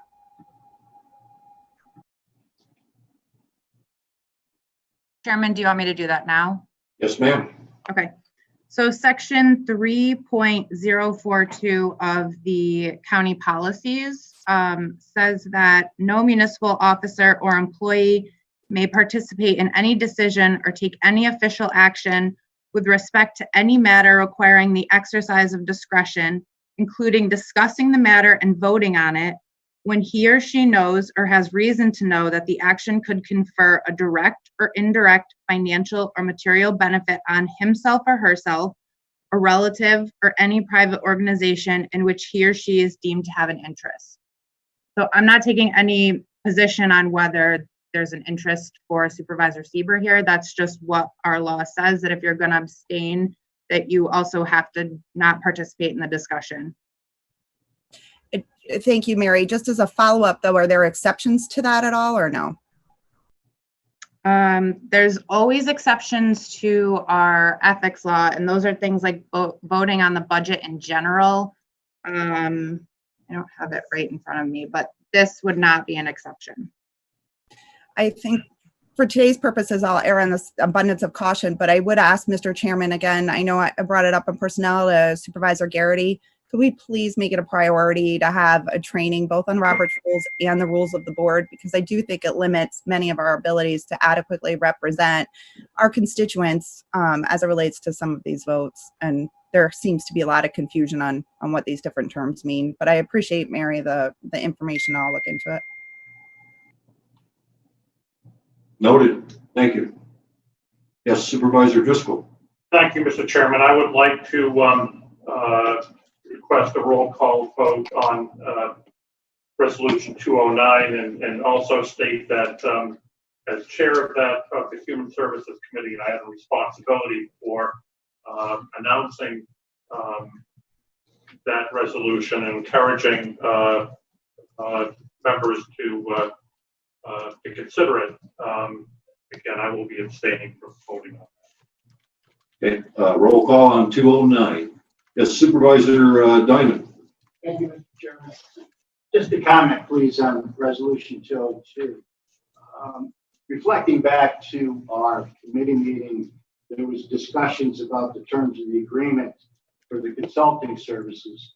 My understanding at the time, it was an extension of existing consulting services.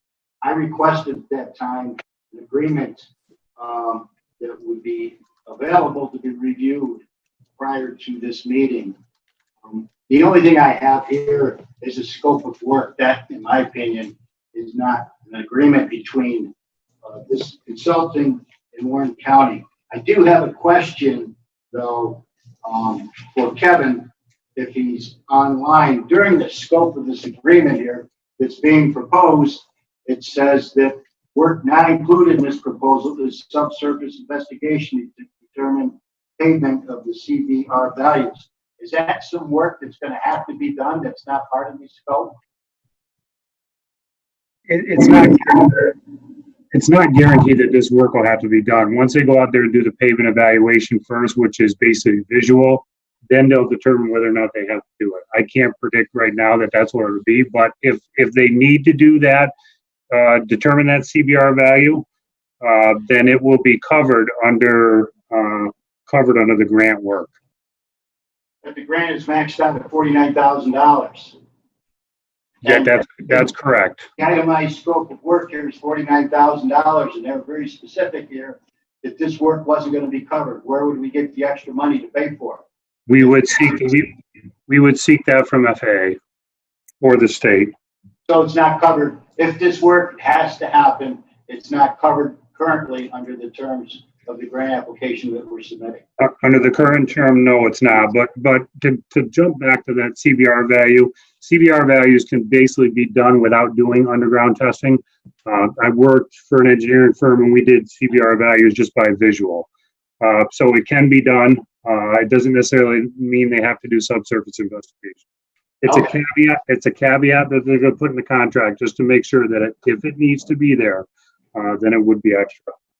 Okay.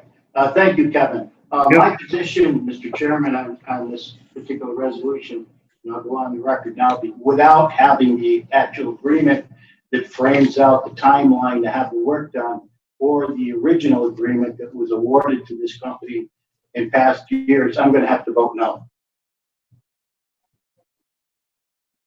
I'm just going out for the record stating that when it comes to the vote. Do you want a roll call on 202? Sure.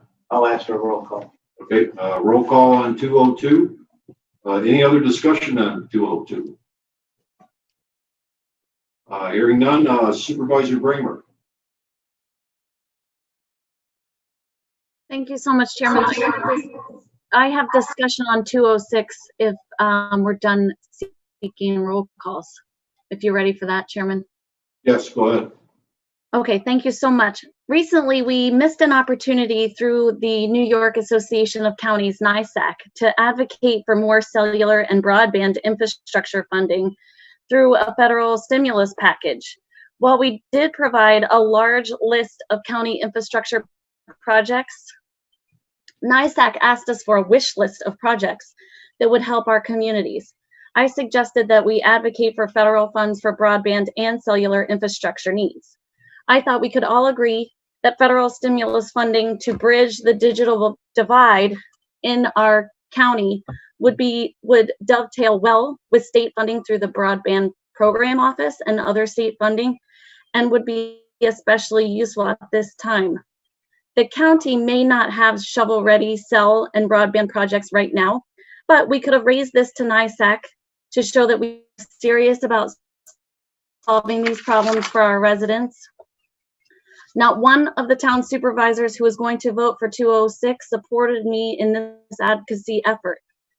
If we really want to improve cellular and emergency communications infrastructure, as we say in Resolution 206 is so important, then we need to set aside politics and take every opportunity to do what we can for our residents.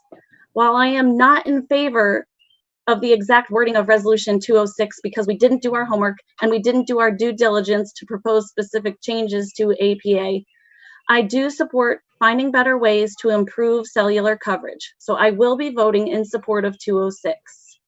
Additionally, Supervisor Hogan has pointed out there are future opportunities for advocating for improved broadband coverage, which she and I think is very important, especially in this time of online learning and telehealth and telemedicine. Mr. Moore suggested that we put together an ad hoc committee to work on broadband problems throughout the county, and I would be happy to serve on that committee, Chairman. And I urge you to create such a committee, and I would be happy to serve on it. Thank you. Okay, thank you. Any other discussion on 206? Supervisor Simpson. Mr. Chairman, I just want to say the last few years we have been advocating in Washington through NACO with NYSAC. NYSAC is the one who set up the meetings, working with our Senator Gillibrand, Senator Schumer on a federal infrastructure program, which has still not been completed at the federal level, precisely for cellular and broadband. So there are there is progress in that. We need to keep urging our federal representatives to make that happen and come to an agreement so that we do have those federal funds. And I also, this resolution is not asking New York State to fund cell towers in the Adirondacks. What we want to do is create a level playing field, a playing field that allows private investment in the Adirondacks. The Adirondacks really isn't looking for New York State to fund everything for them. We need less government. We need more opportunity for our private businesses to be profitable in the Adirondacks so that we're not the people that don't have as other areas do. Thank you. Supervisor Liggett, I'm sorry. Thank you, Mr. Chair. On this resolution, we had also received from the clerk of the board what the review board had passed.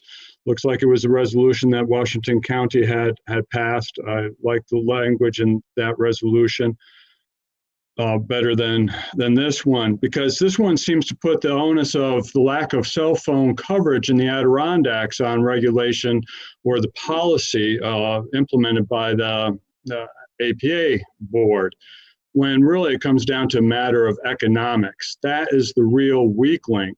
That is the reason there is not cell phone coverage in the Adirondacks. It is not economically viable for these companies. Just this past week, I talked to a representative that is working on the FirstNet with AT&T to put in 20 towers across the Adirondack Park, 250 throughout the state, as part of this larger federal program. And they have those applications in front of the APA now, and they're working through some of them, one of them in the town of Chester. And some of the problems that you run into is, when it comes down to the economics, is that a cell tower that handles one location is not strong enough to handle two. So they need to replace towers, which cost money, et cetera, et cetera. The push really needs to come to get these private companies to invest in our area. And the only way it's going to be profitable for them is if we step in with public money to do that.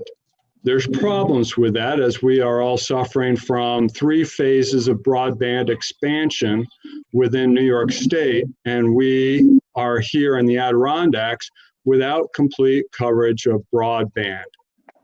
And areas left out, specifically the town of Chester. When you look at the phases that have been awarded on the phase 3, there, Chester got left holding the bag with HughesNet.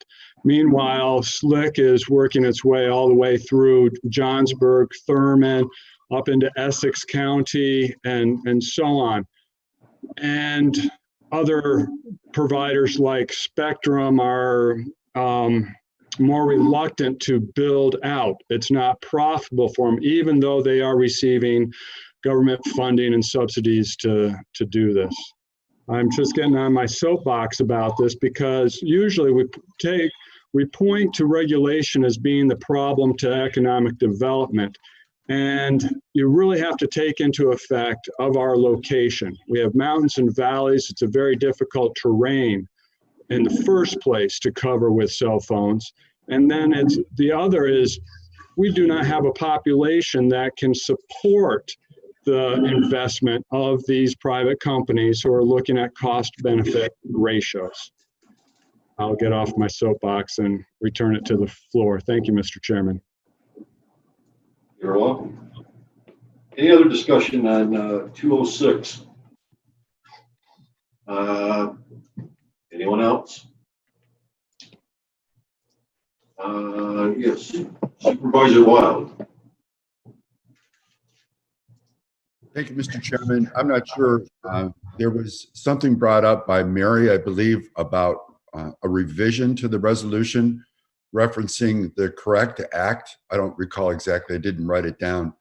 I'm not sure if Mary's still here to help with that, but if I'm open to that if the board will consider that resolution or modification. Okay, I'm not sure if Mary's with us. I'm here. Which section of the resolution did that pertain to? So just instead of having tower policy in quotes, which is what we refer to the regulation as in the resolution, we would just call it by the correct document name, which is Policy on Agency Review of Proposals for New Telecommunications Towers and Other Tall Structures in the Adirondack Park. I'm not sure if I can make that motion, Mr. Chairman, but I would make that motion. Yes, motion to amend by Supervisor Wild to correct the provide the correct name for the tower policy. John Stroud, I'll second that motion.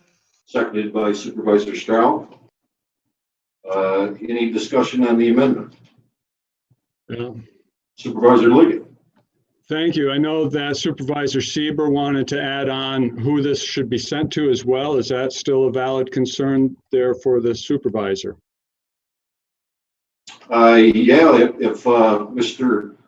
Wild and Mr. Stroud has no objections, we can No objection. do it at the same time. No objection. Supervisor Sieber. I guess I just want to, am I unmuted? Am I finally working? Yes. I know other counties have passed resolutions that are identical to what we've proposed here today.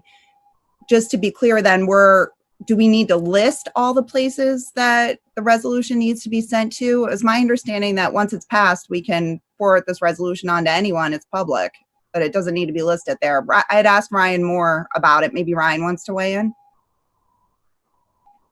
Ryan or the county attorney? Or the clerk? Yes. When we put names in the resolution at the end, that just authorizes or directs the clerk to automatically send certified copies. And it more or less indicates who you're directing the resolution towards. We can certainly send it to anyone after it's public, but this indicates who you want the resolution to reach. I was on the phone with the governor's office. I just hung up. I didn't hear the question. I'm sorry. It's about who the resolution 206 possibly could be sent to. If we have anybody besides the park agency. You want me to call the governor's office back and tell them we're going to send it to them? Ryan, I threw you into the conversation here because they're discussing amending resolution 206, and Craig can give you a better recap of what that's for in terms of the title of the resolution, but also it came up about asking who this resolution could be sent to in committee. I said, well, why aren't we sending it to, all these other agencies? And it was my understanding after talking to you that, we certainly could send it on after it's passed to whoever we wanted, once it's a public document. So the need to amend that wasn't necessary. But I just wanted to make sure I was right on that. And maybe Craig could just re-clarify the other piece of it for you.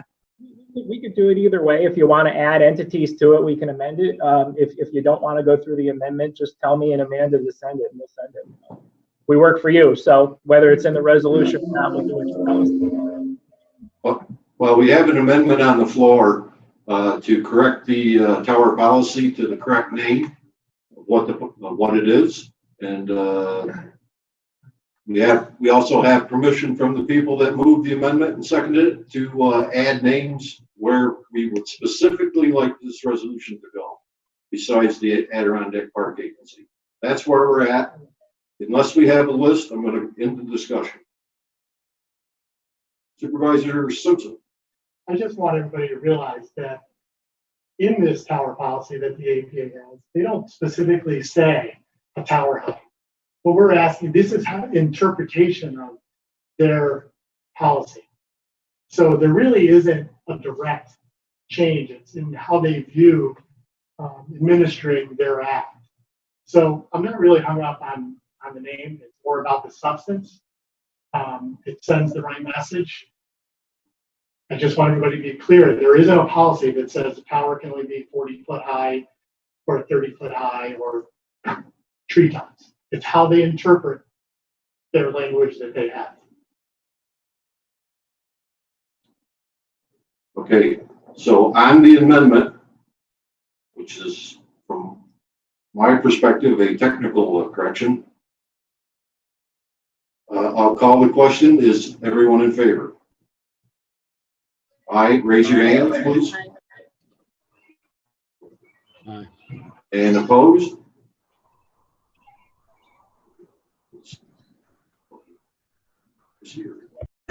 I recuse. One recusal. Anyone else opposed? Okay. So that's the amendment. So we can continue discussion on the resolution as amended. If anyone hasn't, I think Supervisor Bramer, I believe she had a comment earlier. Thanks so much, Chairman. I just wanted to echo what Supervisor Leggett said about the importance of some public financing, because we do have private entities coming into the Adirondack Park. There's dozens of applications that have been approved or pending for new cell phone towers. And so it's not necessarily that private investors won't come here. It's just that it's not always economical for them. So I do think that the public financing is important.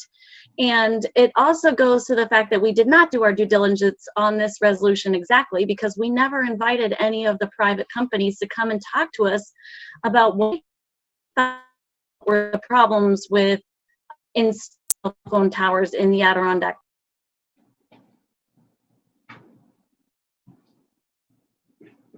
Okay, thank you. Any other discussion on 206? Hearing none, I'll close discussion on 206. Any other resolutions anyone would like to discuss? Chairman. Supervisor Bramer. Thank you so much, Chairman. Yes, on 217, I know our county attorney said earlier that we were going to have a big fight about this or something. I am not going to have a big fight about it. I am disappointed that the stipulation of discontinuance was filed with the county court and clerk's office before the full board had an opportunity to vote on this. I mean, I agree with dropping the lawsuit. I think it should be ended. However, if this was a different issue that I didn't agree with and the action was already taken and I didn't have a chance to vote, I would be very upset. I don't think this is the right process. We shouldn't be entering into binding actions without full board approval. That's all. That's the only comment I have for that. And the other thing is that Decker's attorneys have been telling us for months that they're going to sue us. And so I'm not sure why we weren't alerted of that sooner, and then we had to take this action so quickly without waiting for the full board approval at today's meeting. Okay, noted. Any other resolutions? Yes, Supervisor Beatty. Thank you. Discussing 217, the board was never allowed to terminate the lawsuit, but the lawsuit is now terminated. And I think by statute, that decision can only be made by a weighted vote. So I am totally in the dark on this. The personnel committee recommended that it be terminated. And then we've already terminated it. And I know I represent the town of Queensbury. I never had a vote on that. And I don't think the vast majority of the board never did, but it's already terminated. So I guess us even having a resolution on it is a moot point. I mean, we've already basically allowed a committee to determine for the whole board to dismiss a lawsuit, which I find rather scary. Maybe facilities will start initiating lawsuits or dismissing lawsuits on their own, if that's all it takes. This isn't right. It doesn't sound right. It doesn't smell right, and it isn't right. So I'm going to be voting no. I'd like to not vote at all, because we shouldn't even be having a vote that's something that's already done. I mean, that makes no sense to anybody. So that's my comment. Thank you. Thank you. Any other discussion on 217? Mr. Chairman, it's Don Lehman. We do have a public comment on 217 if you want to take that now. Okay, sure. It's from G. Travis Whitehead of Queensbury. I would like to make sure that all of you understand that Resolution 217 is a blatant affront to the very legitimacy of this board.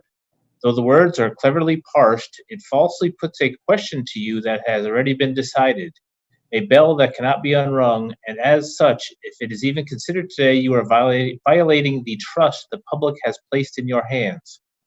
I have put all the particulars into a document which is in your hands. I will not repeat myself here.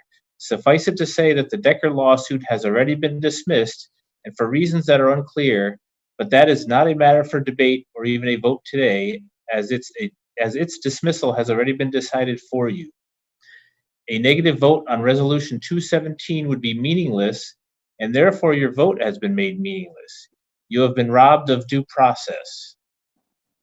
The public has been robbed of their representation in this matter.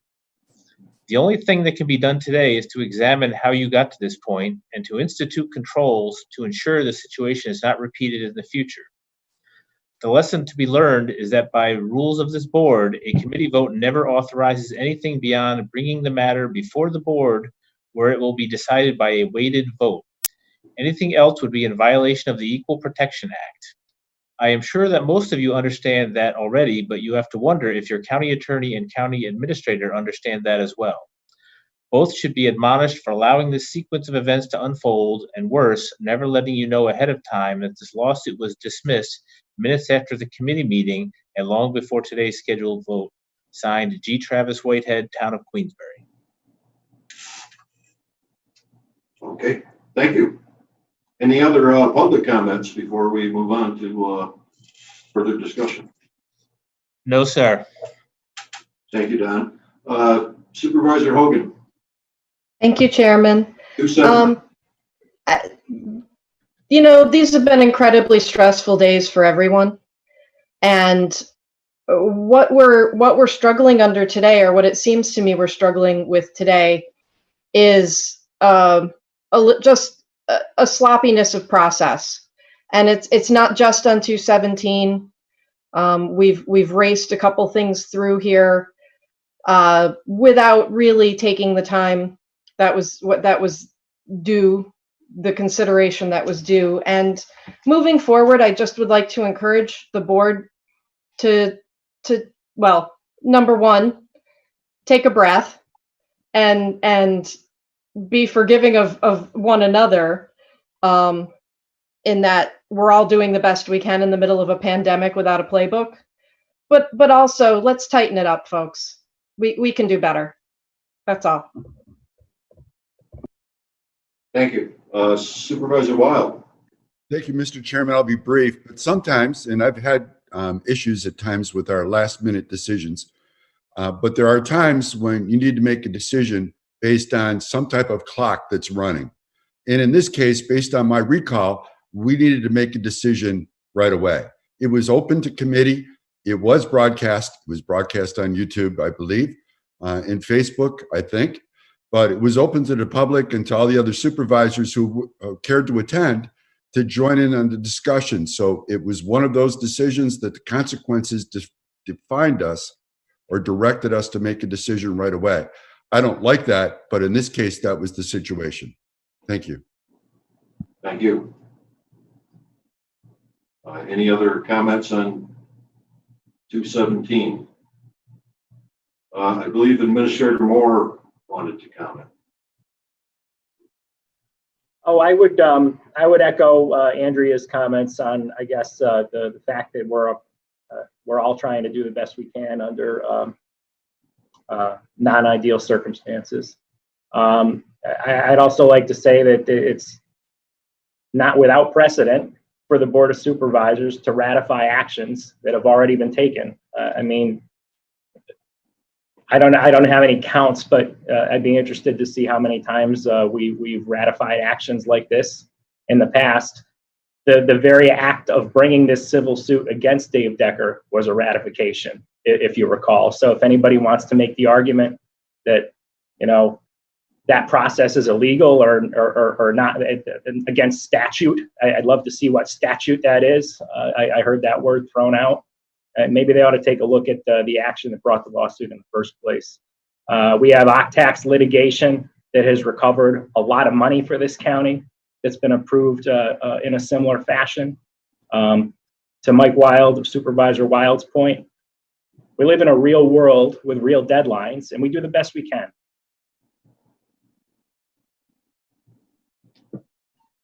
Okay, thank you. Is any other discussion, any other resolutions we would like to discuss? If not, then next is vote on resolutions.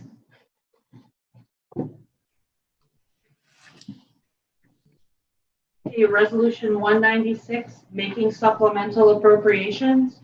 Ms. Shepler? Mr. Garrity? Yes. Mr. Conover? Yes. Mr. Leggett? Yes. Mr. Diamond? Yes. Mr. McDevitt? Yes. Ms. Bramer? Yes. Mr. Bruno? Yes. Mr. Driscoll? Yes. Mrs. Frazier? Yes. Mr. Simpson? Yes. Ms. Hogan? Yes. Mr. Dickinson? Mr. That's a Dickinson? yes. Mr. Merlino? Mr. Stroud? Yes. Mr. Wild? Yes. Mr. McGowan? Yes. Ms. Seaver? Yes. Mr. Beatty? Yes. Resolution passes. Resolution 197, amending Warren County budget for 2020.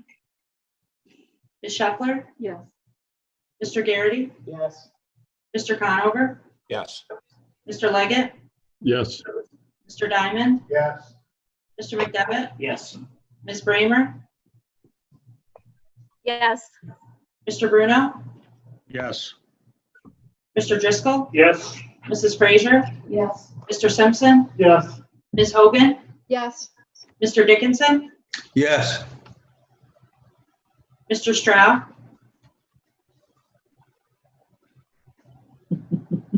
Mr. Shower shaking his head, that's a yes. Mr. Wild? Yes. Yes. Mr. McGowan? Yes. Ms. Seaver? Yes. Mr. Beatty?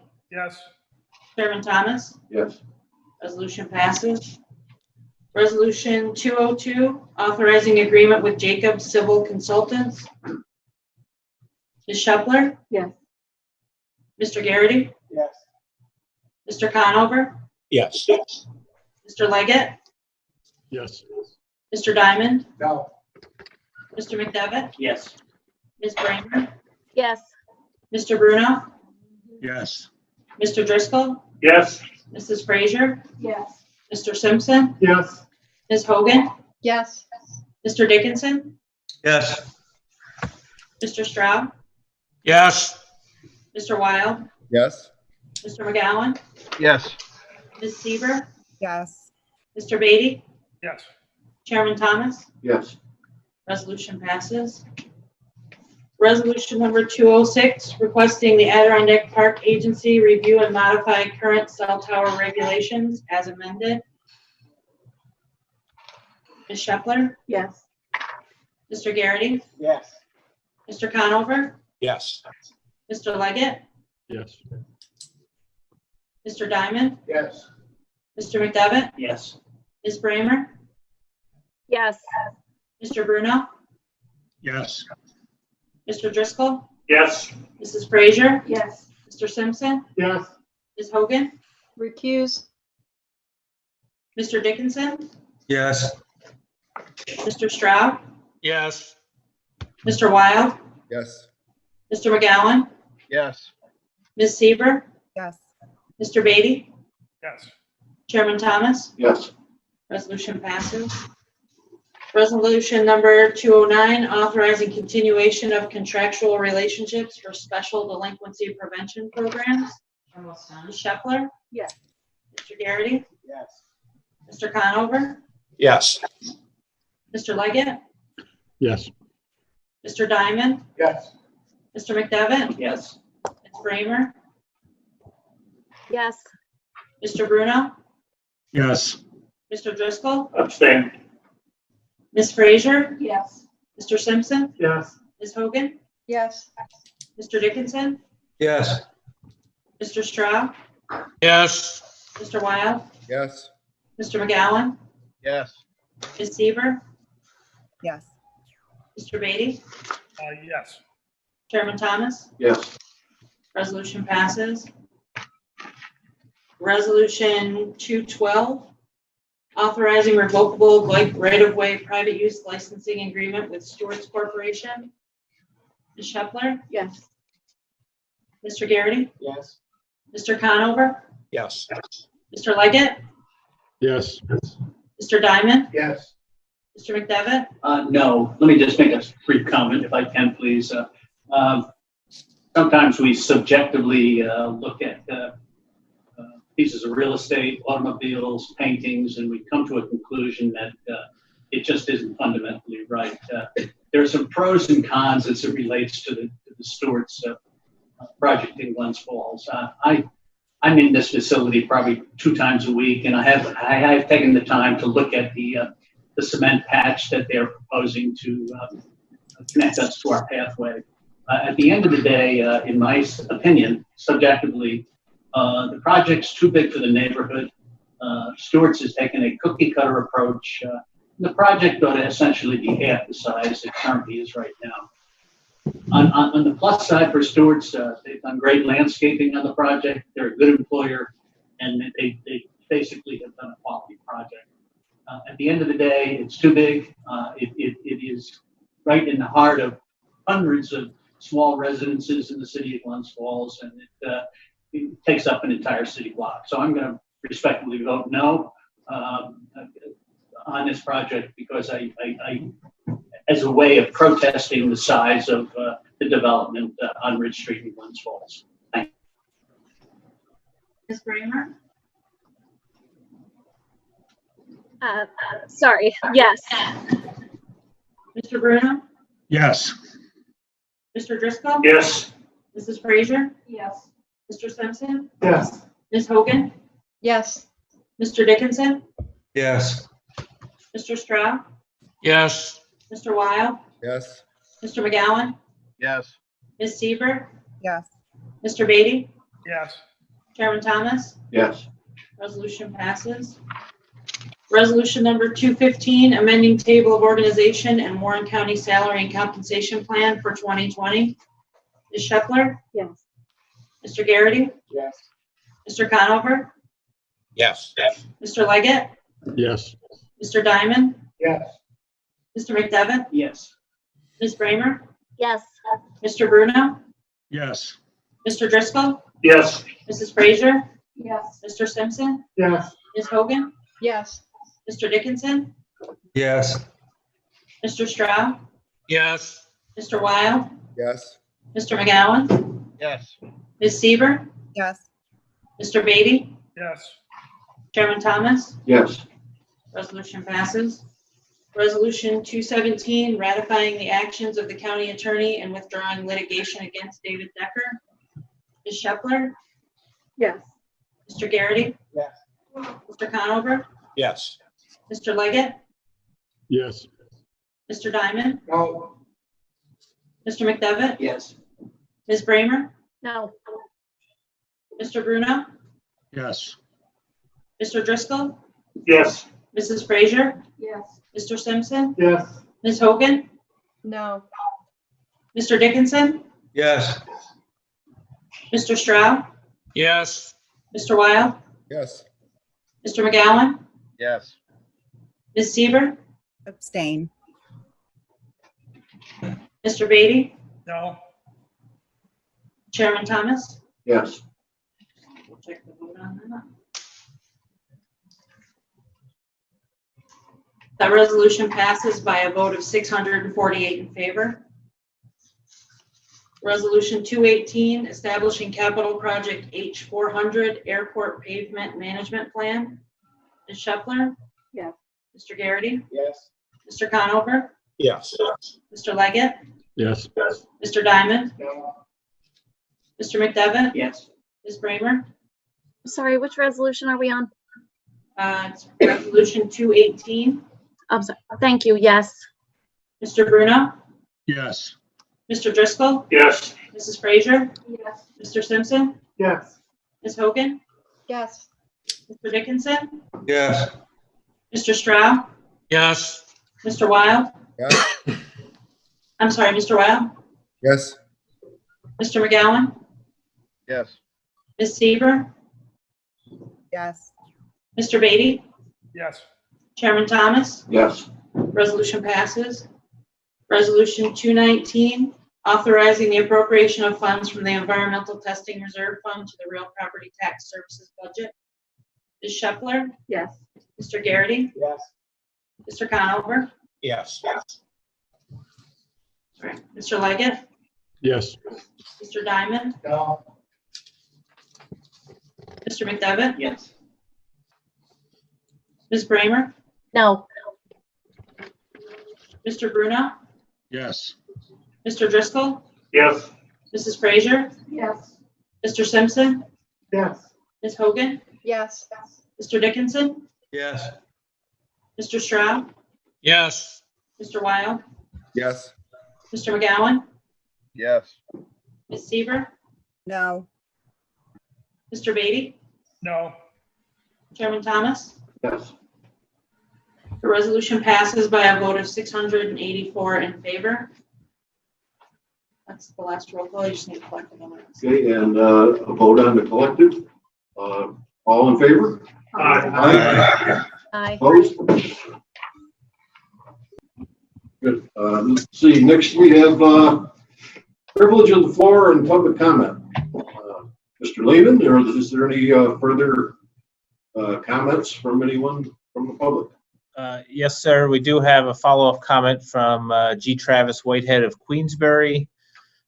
He wrote, "We have never been told of any critical time element in dismissing the Decker lawsuit. It was initiated under a time constraint, however, and while I noted that, I did not complain about it. Furthermore, I strenuously objected to Decker being named as defendant when this was initiated as being the wrong party, and apparently his defense attorney agrees and now forced this dismissal. I am disappointed in the administrator's comment in saying this has happened before as if it is no big deal. I agree with Supervisor Hogan that we can and should do better." End of comment. Okay, anyone else? Let me just call up that window.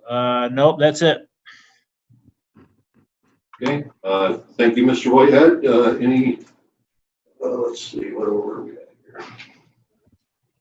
Announcements. Anyone have any announcements? Yes, Supervisor Shepler. The town chairman forgot to announce the cancellation of the 29 concert series and the cancellation of the end of season fireworks. Can't hear. On the town as a result of the pandemic. Thank you. Well, Could that be repeated, please? Just maybe Chairman Thomas, if you could just give a quick synopsis. yes, she was announcing that the summer concerts and the fireworks in the town of Fairland have been canceled. Thank you. Who took Mike Wild's place? Nobody. Nobody can take Mike Wild's place. Supervisor Bramer. Thank you so much. I did want to announce that the city is opening Haviland's Cove for swimming on June 29th, I think is the date, and there will be a fee for vehicles. But it's exciting that the beach is going to be open to the public. Thank you. Thank you. Supervisor Seaver. Thank you, Mr. Chairman. I've asked Don to send this out publicly, but I'll ask him to send a copy of this to all of you. We, during COVID this year, didn't really have an opportunity to recognize or talk much about National Crime Victims' Rights Week, but I want to let you know of a regional and a national effort that's taking place tomorrow, and would ask as supervisors of the board that you would consider on June 20th to light a luminary or a candle outside your house. We're asking this in recognition of crime victims and inviting people to join to remember our loved ones who have experienced victimization. It's important to continue to support each other as we look for recovery, justice, and a sense of hope in the future. This year's theme was Seek Justice, Enforce Victims' Rights, and Inspire Hope.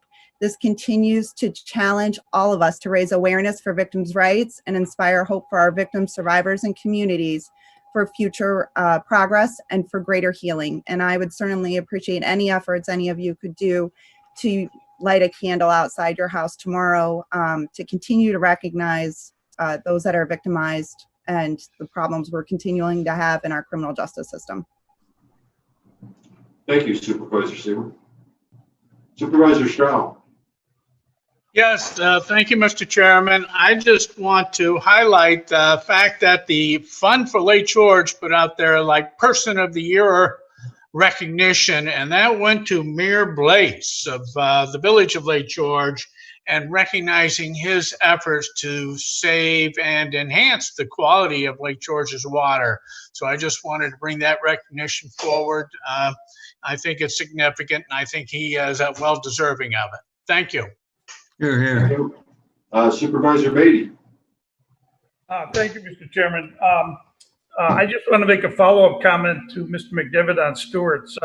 I walked by that Stewart's facility, well, only 7 out of 7 days.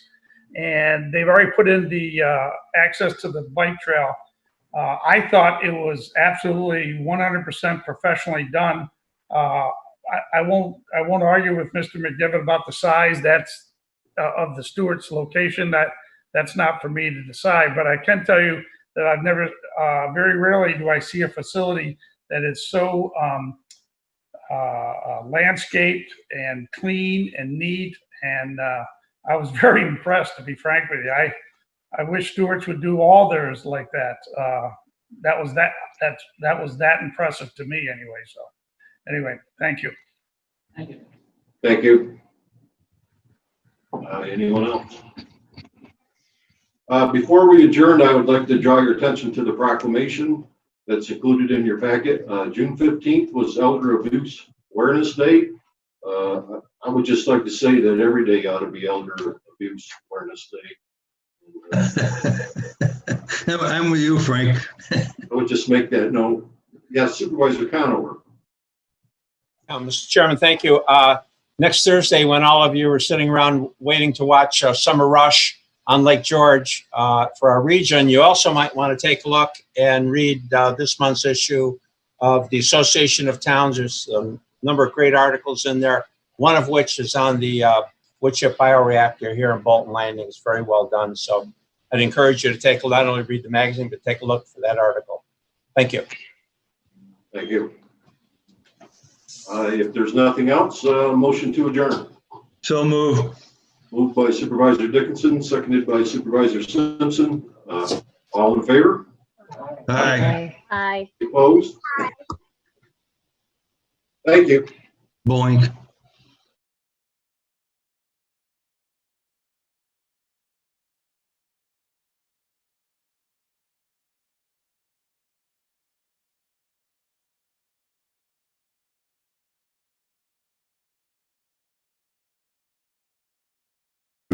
Approve any minutes. Is that true? That's correct. So I'd like to call the meeting to order this morning. Thank you all for attending. The primary agenda for today is to review a resolution regarding, or actually requesting review and modify current cell tower regulations. I'll briefly just go through this unless you guys would like me to read the whole resolution.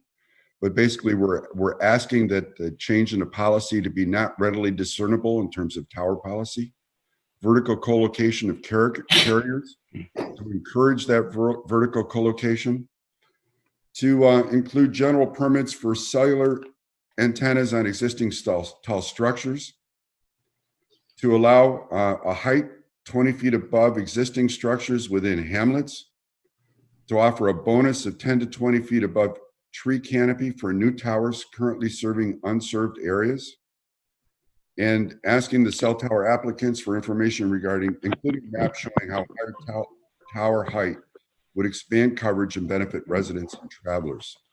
So before we get the discussion started, I'd like to see if we can have a motion to bring this to the floor. Dennis, thank you. Second by Rachel, thank you. And Brad, good morning. I see you also.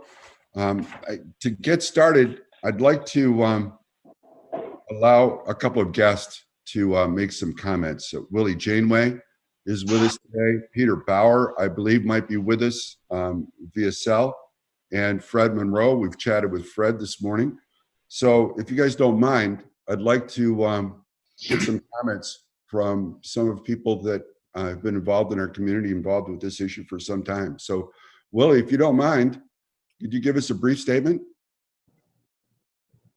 Yes, Mike, and brief in political circles can be long or short. So I'm assuming, first of all, good morning to everybody. Hope you're healthy and safe, but I'm assuming you're looking for maybe just 2 or 3 minutes. Yes, please, if you don't mind. Okay. Didn't want to go shorter or longer than your target was. Thank you for the invitation. Thank you to all of you supervisors, county legislators, for your public service, and thank you for flagging this issue.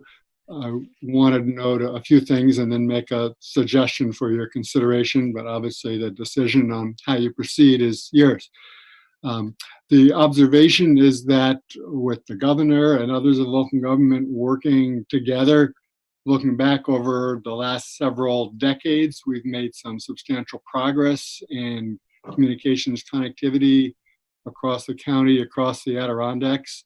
And I think it's important to recognize that and applaud our leaders for helping to make the investment that's made that possible. Secondarily, I would say it's also important to recognize that we aren't where we need to be and where we should be in today's world. There are places in the Adirondacks, some spots that have actually moved backwards while other spots have moved forward. And while we obviously don't need, at least from my perspective as executive director of the Adirondack Council, full cell coverage in every remote corner of the woods throughout the park. There's some wilderness areas where people are attracted to our great landscape because they get to disconnect and get away. But we do have spots and communities along corridors that don't have the level of connectivity we need. And so my observation is that we've made progress and need to do more.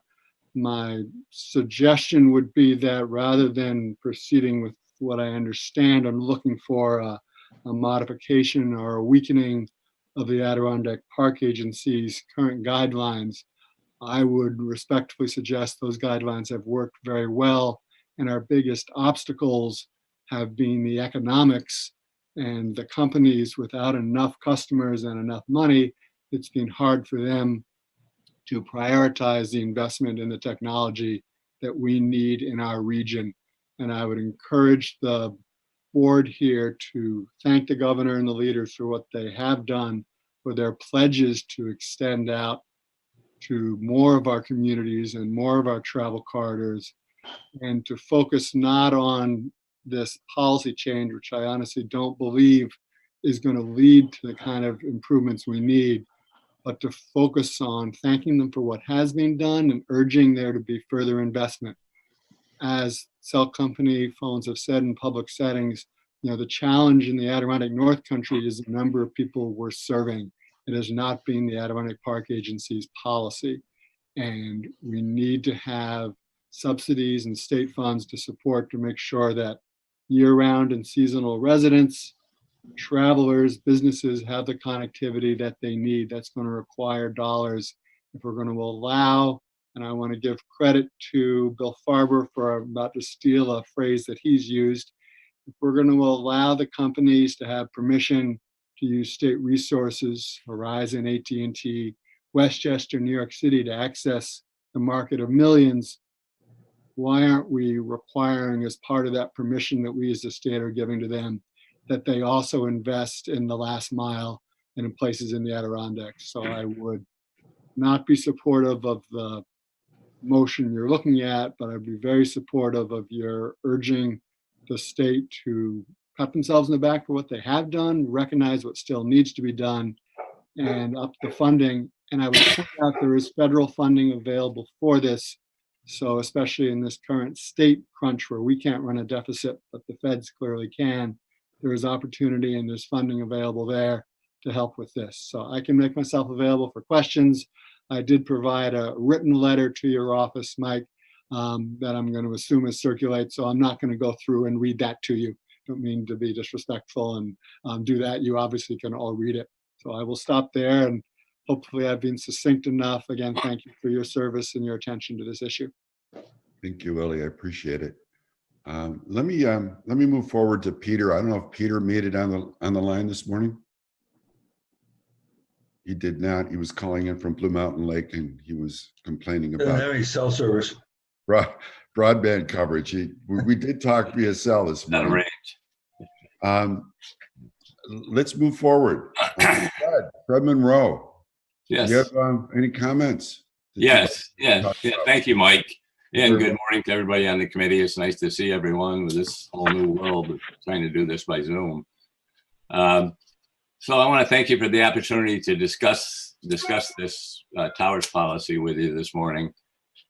I think Jerry Delaney, when he was on for the last meeting, talked about the review board and the history, how it got started, and how we, who we represent. So I won't burden you with that. But for my own background, I thought it might be helpful to just tell you, that I do have some knowledge of this subject. My background was in physics. I was an Air Force electronics officer for 5.5 years before I moved back to the Adirondacks. And in the review board, I was the counsel from 94 to 99. And in that capacity, attended virtually all the APA meetings and most of the committee meetings. And then from 2005 to 2018, I was the executive director and again attended all the meetings. So I've seen many cell tower applications, and I've heard the discussion, and I've heard the discussion of the commissioner, seen the presentation of the staff. So it's a subject that has been near and dear to the hearts of review board members for many years. And what we believe is that the cell carriers would like to build higher towers. Higher towers mean more customers mean more revenue. So they like to build higher towers. And you can see that that's what they do outside the Adirondacks. They build on high places, or they build on tall structures. So I don't think it's a case that they're not willing to build. And yes, it's true that the revenue is an obstacle, that they're not going to make as much money in the Adirondacks as they make in New York City or they make in Albany. But also, if they build higher, again, they have more customers, more revenue. So I think if the carriers are honest about it, and I have talked to some of them, they would say, we propose towers in the Adirondacks from experience of our company and other companies that the APA wants lower towers. They want it down, at the tree level or below the tree level. And so that's what we'll propose, because we're beating our head against the wall if we just keep trying to come in with higher towers.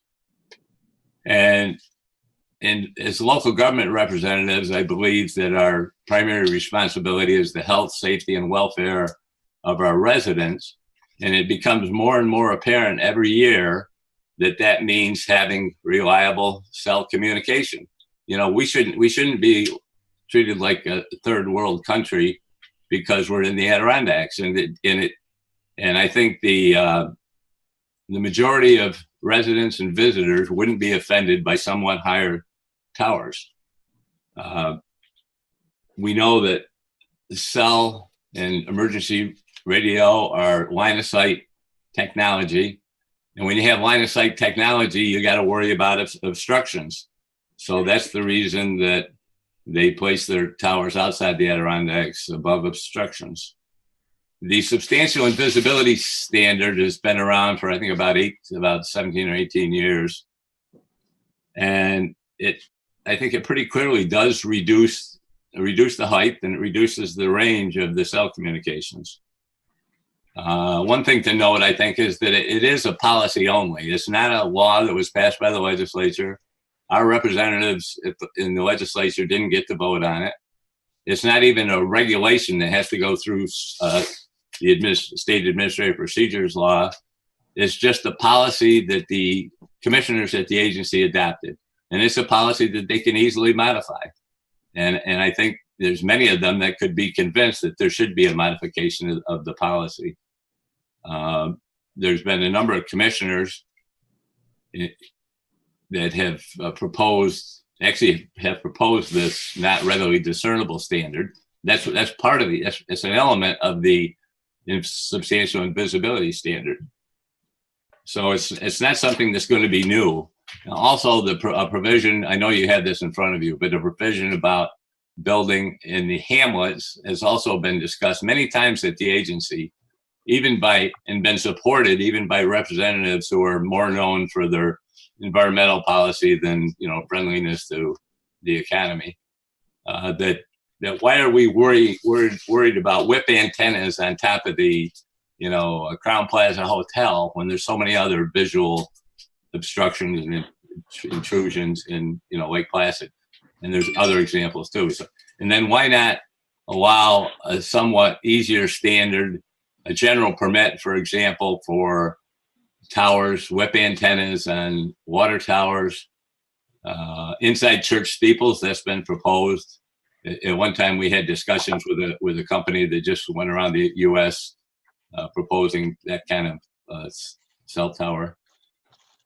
And so I think this, that there's merit in thinking about these ideas and giving the carriers some incentive for vertical co-location. The APA policy and the substantial invisibility standard, the towers policy, specifically talks about wanting to consolidate in visual intrusions.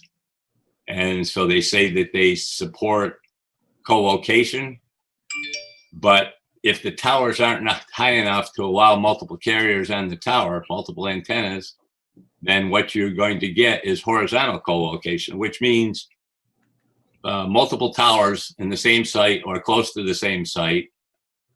And that increases the cost for the companies, decreases the chance that they're going to build the tower, and adds to the visual intrusion if you're going to build multiple towers on the same site.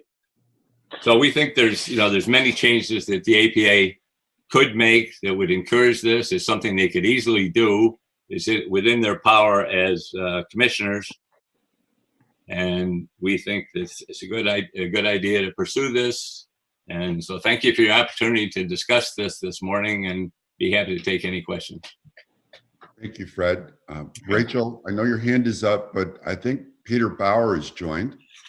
Sorry, Mr. Chairman, my hand is not up. I thought I lowered that quite a while ago. I was just going to make a motion. Thank you, Rachel. Peter, are you online? I see you might be muted. I am.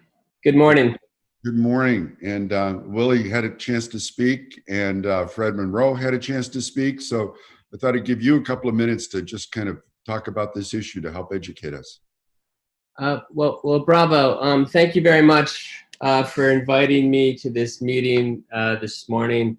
I apologize, I can't see all of you, but my wife is a kindergarten teacher, and she spends the morning on Zoom calls with her students. And in Blue Mountain Lake, that pretty much eats up all the bandwidth. So you get my audio and not my picture. So one is, we were involved in the policy with the agency many years ago for developing the policy for substantial invisibility. And when you look at the agency's record of approving telecommunications projects since then, it's voluminous. You look at the number, every month it seems there are tower projects that come up to the agency. They are largely non-controversial. They largely get put through. And when you look at the number, and that's just the number of new towers, when you look at the number of co-location permits that the agency is putting out, there are many more co-location permits than there are actual permits for towers. So there's a significant amount of towers. When you look at the agency map, they are, they're largely on the road corridors and they're in community areas. And that's just the agency towers. So I live in Hamilton County, in Blue Mountain Lake now. For many years, I did live in Lake George. When I lived in Lake George, for a period, I was the chair of the Zoning Board of Appeals, thanks to Dennis, who's up on the screen. And I was chair of the ZBA. We handled a number of tower projects at the ZBA, and the planning board handled even more than we did at the ZBA. So there are a number of projects and it would be interesting to see how many projects have gone through local government that didn't need APA review in Warren County, because that would be an important data point. Then there's the question of the inventory of need. What studies are we looking at? What are the examples that are not just anecdotes, but actually data driven for where are the gaps, where are the shortcomings, where are the areas that in fact coverage is not provided, where coverage could be provided through a proposal such as Fred has articulated. We think the existing policy, just demonstrated by the sheer volume of scores and scores and scores of new towers, and the hundreds of co-location permits that have been approved by the agency over the last 17, 18 years, and the number that have been approved by local governments across the park shows that we have a program that is working. We'd be interested to know where the gaps are, what the studies that have been done that show us how the agency policy is blocking actual telecommunications projects in the park, where there is a desire by the companies to put them up, where there is a need by the community to get them. We'd be very interested in seeing that. Good data should drive public policy. And we'd be very interested in seeing, a public policy change such as being recommended, being supported by a data-driven process, so that, it's not just being done by anecdote, it should be done by good science and good data. So I guess that's where I would leave it, Mr. Wild, but I thank you for the opportunity to speak this morning. Thank you, Peter. Still trying to figure out my mute button after all these months. But any questions from the committee to our guests this morning? Wow, they must have done a really good job. Chester, oh, I'm sorry, it's Craig. I see Chester over your head, and I want to call you Chester. Mr. Leggett. As Bruce used to call Uncle Chester, but yeah. Chairman Wild, thank you for having Fred and Willie and Peter chime in on this so that we have a broader sense of what's going on here. My question would be, what would be detrimental if this resolution passed and was adopted by the agency?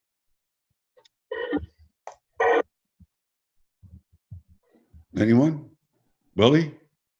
I think I pick on you first. Maybe I'll work my sequencing out a little bit better later. Any thoughts on the negative consequences? Thank you, Chairman. Thank you, Craig. One of the things that's happened in the Adirondacks, and Fred Monroe deserves a lot of credit for this, is the Common Ground Alliance, people coming together and realizing that all too often, and this happens nationally, people fall into an A or B and nothing in the middle. And effort to find common ground. Invasive species would be a great example, where there's an environmental benefit and an economic benefit, and they're so linked together. So Supervisor Leggett, to answer your question, the concern that some of us would have is that the visual attraction, the wild character of the Adirondacks, is perhaps our biggest economic pull in terms of bringing money and people. And if we start compromising that more than we already have, that's going to have negative environmental and economic impacts. I believe we have a good, balanced compromise policy now in place, and we need funding to subsidize companies, not a weakening of that policy. I don't think it would be good for attracting money and travelers to the Adirondacks to have it be known that communities in the Adirondacks want to weaken the environmental protections that we have. I'll try to be succinct. Thank you for the chance to answer the question, Chairman. Thank you. Anyone else? Fred? I think, one of the concerns I have heard, from many visitors is that they're just, very concerned if they are not able to get a cell signal, they're not able to communicate, especially the younger people. They don't want to be in a place where their cell phone doesn't work. So that's a real negative. I remember one time, I think it was about 10 or 15 years ago, I was at a meeting up at Paul Smith College and talking to the admissions counselor. And the admissions counselor was relating a story that she had a discussion with parents and a student. And the parents were encouraging this student to attend that college. And that student was saying, there is no way I am going to go to a college where my cell phone doesn't work. And so, I think that's the attitude of a lot of people, and it's the attitude of many visitors. And I think many visitors would want the assurance that they have the safety when they are hiking in the woods, that they can have their cell phone in their pocket, it can be turned off, but if they have an emergency, they can immediately communicate with first responders. Those first responders can give them guidance as to what they should be doing in that situation. They can triangulate on that cell phone and find their way to that person. And that can result in much better outcomes than would otherwise happen. And it would also reduce the possibility of death, which we have had several of those. So I think it is important. Thank you, Fred. Peter, any comment? Claudia, I see you. Just hold on just a moment. Sure. Thank you. I guess two comments. One, I was on the Essex Chain Lakes yesterday, and you know, you stare at the Blue Mountain Tower up and down that lake system. I talked to a reporter from Third Lake, you know, and I can't tell you how many, you know, Lake Lila has cell service. Little Tupper Lake has cell service. I'm pretty stunned at all the places I get to in the park that have cell service. Every mountaintop, you pick up a cell signal these days.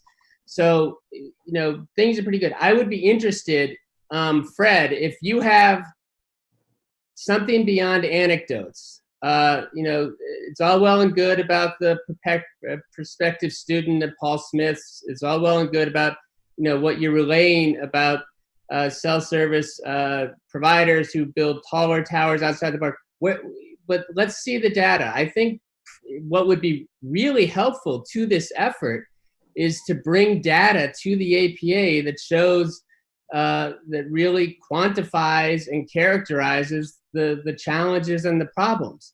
I think, you know, I'm always skeptical of policy by anecdote. You know, that doesn't really work for a lot of issues, because we don't know when it's policy by anecdote. We don't know if the diagnosis of the problem is truly accurate. We don't know if the proposed solution meets the real problem.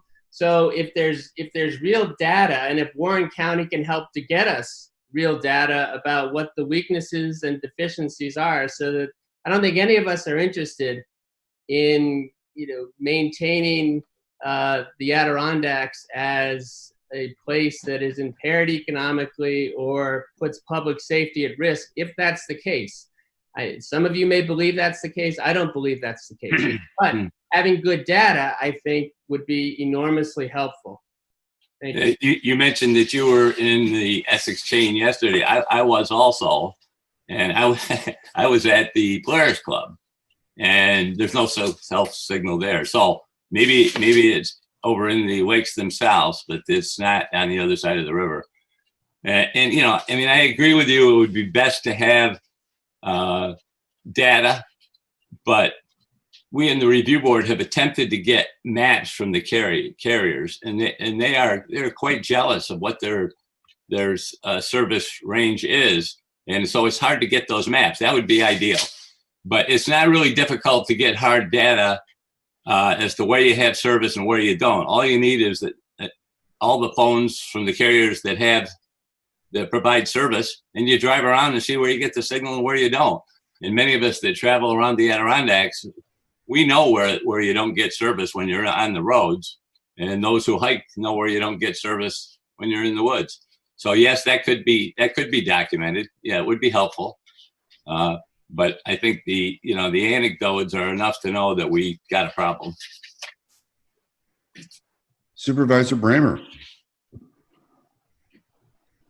Let me unmute myself. Thank you so much, Chairman Wild. Thanks to our guests. I really appreciate hearing your perspectives. One of my concerns is about, Mr.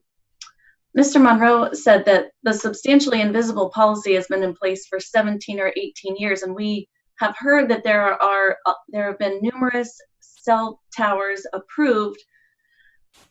I guess I have two questions. What was the process for developing this particular change in the not readily discernible? I did try to do some Google research on it, and I saw that it was proposed about 10 years ago at least.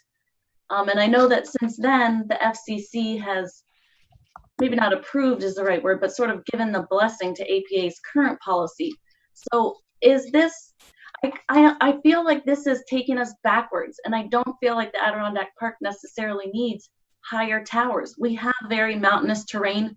why aren't we looking forward at new technology like 5G and encouraging that in APA's policy going forward as a way to provide more cell phone coverage to our hamlets and our villages and places where people live, not necessarily covering every inch of our wilderness with the cell phone coverage. So if you could give me some more background data on where this policy change is coming from and how that actually leads us forward. Well, I mean, it would be wonderful if we have new technology, you know, that where we don't need the towers to be higher in some cases, but unfortunately that's not where we are now. And I think it's unquestionable that the APA substantial invisibility standard requires that the towers be at or below the tree line, which is an obstruction. If you're below the tree line, then the signal doesn't propagate and you have short range. It also requires, in most cases, that it be below the surrounding topography. Ideally, you want to be above the surrounding topography. I know that'll never happen in the Adirondacks. And, you know, it would be great if you could put them on mountaintops. There are a couple examples. Well, Fred, but some on, okay, well, go ahead. I just want to interject. If you're saying it won't happen, why can't we come up with a policy that will be workable and provide a solution for cell phone coverage? That's what we're proposing. This is just to get the discussion started. Willie mentioned, you know, that we've had common ground. This is something that can be further discussed at common ground. It's not something that's going to change overnight. But I think this COVID-19 situation has vividly illustrated to us all that cell coverage in the Adirondacks needs to improve. You know, Peter says, well, this is just anecdotal. Well, anecdotal, you can drive around and you see there's lots of places where cell phones don't work. And the policy should be amended. It's a policy. It's not a regulation or a statute. It specifically says in the policy that it's not to be rigidly applied. It's a policy only. It can be easily changed by the agency. What's wrong with discussing moving forward with trying to improve cell coverage? Well, then why do we need to change this if the policy is flexible in and of itself? And what exact does not readily discernible mean to you that they could put towers on the top of the mountains? I don't think it does mean we're not proposing putting towers on top of a mountain. You know, we're proposing that if you've got a water tower and you want to put 4 whip antennas on it, you got this big giant obstruction of the water tower, and we want to put some little whip antennas on it. What's wrong with that? What if we put them to church people? You know, so some of these ideas may fly with the agency and with environmental groups, and some won't. But you have to get started someplace to discuss these things. And I'm happy to discuss them with Willie and Peter and anyone else that wants to discuss them. Supervisor Wild. I'm sorry, Supervisor Bramer. One real quick one. I need to get to Supervisor Garrity. Okay. Would you like to go, Claudia? Oh, yeah. I was going to say, I like the idea of continuing to debate this. I just don't know if this committee is willing to do that. Maybe you could take a straw poll.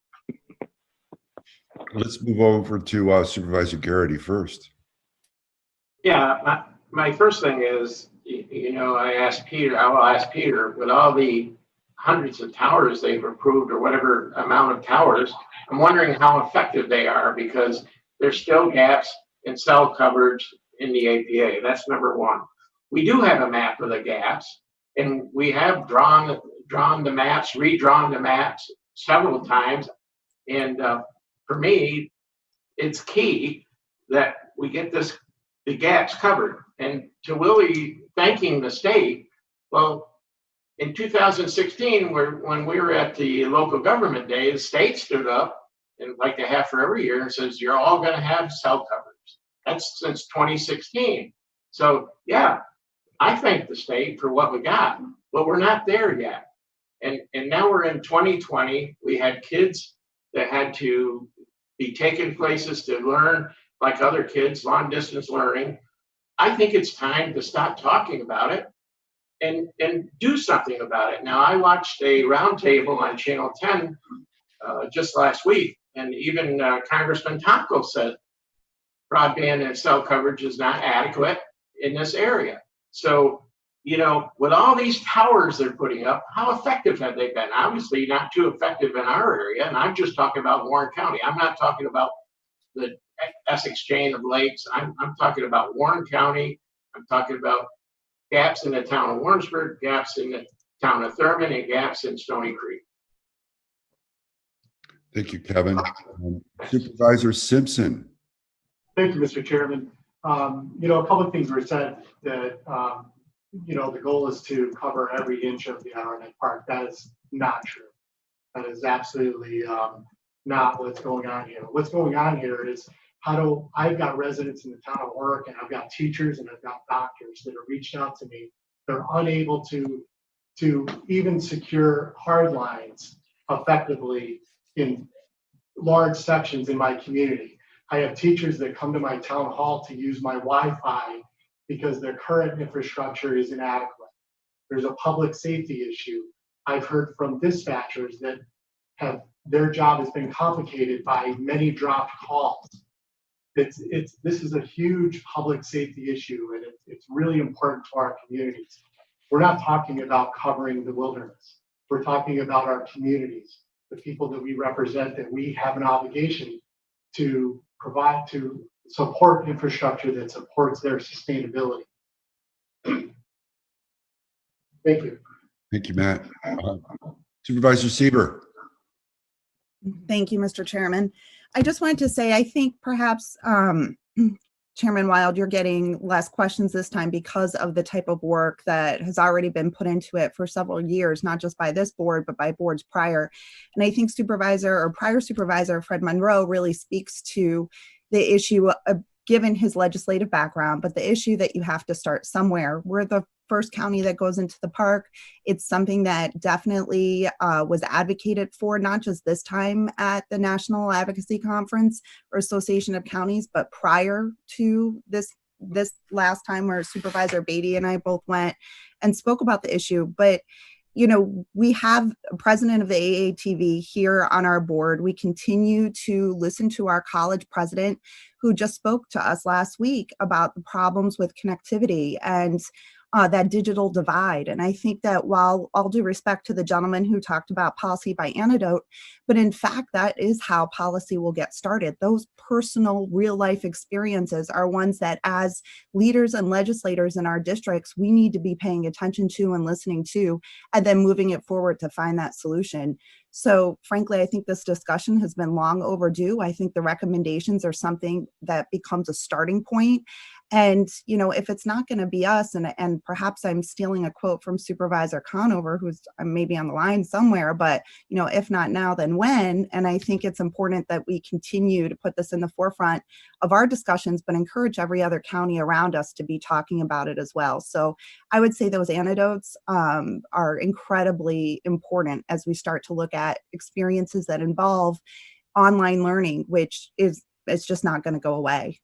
So I appreciate the opportunity and the information that's being sent out. And I haven't had much of a chance to look at the letters today, but I'm sure they'll continue to come in prior to our full board meeting. So thank you. Thank you, Rachel. Supervisor Merlino, Jean, you have a comment? Thank you, Chairman. I get frustrated sitting here listening to this. You all know how I am. And Ms. Bramer, I would say to you, you live in Glens Falls. Why don't you spend a couple of days with me in Lake Luzerne and see what it's like to call Supervisor Garrity, for instance, and we start talking and I take 2 steps in a different direction and I lose him. I have a cell tower in Lake Luzerne, one of the first in the area. Took 3 years to get it. And we were told then we needed 30 feet more because it just barely meets the top of the trees. And not even a quarter of my town can get cell service. That's true. I could be in my town hall, which is 500 feet from that tower, and not get service sometimes, depending on the weather. So the idea, the higher, it's not important to you, but it's important to us. We don't need more towers. We just got to get them up a little higher. Now, for about a year, Verizon's been trying to add a dish to that tower of ours, and they've been working with the APA to raise it 30 feet to make sure that it gets the majority of the people. that they want to service. It's just not happening. So it's not more towers. It's just the idea to get more couple a little higher to get more distance over the hills and the mountains. So I challenge you to come and spend a couple of days with me in Lake Luzerne and see what it's like to be talking to somebody and take 2 steps away and lose them. So this is, this anecdotal and all this information, it's there. We've been talking about it for years. People can't get service. Can't get web connections. When are we going to learn? I love the environment, but the people that come up here to go to the Adirondack Mountains come from New York, New Jersey, Connecticut, Massachusetts, which they got towers all over the place, and it doesn't bother them to see them because they know they get the service. That's my comment. Thank you, Gene. Supervisor Hogan, did you have a comment? I do. Sorry for joining you all late. I'm concerned that we are mixing up broadband and cellular here. I hear a lot of talk about how in this pandemic we are struggling, and nobody's been more vocal about it than me, that our students do not have the connectivity, our teachers don't have it, but that's broadband, that's not cellular. So please, when we're discussing this, can we try to separate that out? Because I can say from my perspective here, I have very few residents who are going to use cellular service to connect for learning. I kind of want to remove that piece. I actually would like to go so far as to ask that we remove any reference to the pandemic from this resolution if we are to move it forward. You can't simultaneously argue to me that this is something that we have done our due diligence on over the last 2 decades and also have to move it right now because it's relevant to the pandemic. I don't think you can mesh those 2 arguments. So I would really like to caution everybody to separate the learning from the cellular stuff. I mean, I agree completely that cellular service needs improvement. And I agree that there are some handicaps we're feeling because people aren't getting that. I hear it all the time. People come up here to visit, they come up here to ski, they don't have cell service. But the broadband is something else entirely. And I just want to say one more time, I'm just disappointed that we are moving forward on this discussion at this time. We all have a lot of really, really urgent things on our plates. This is a divisive topic that could have waited. I have found reference to this topic going back to 2007 in minutes from the Board of Supervisors. I don't know why we have to be pursuing a divisive topic right now. We should be looking at things that bring us together, things that are actionable, and things that will make a difference to our constituency right now. Thank you. Thank you. I see Supervisor Simpson has a comment.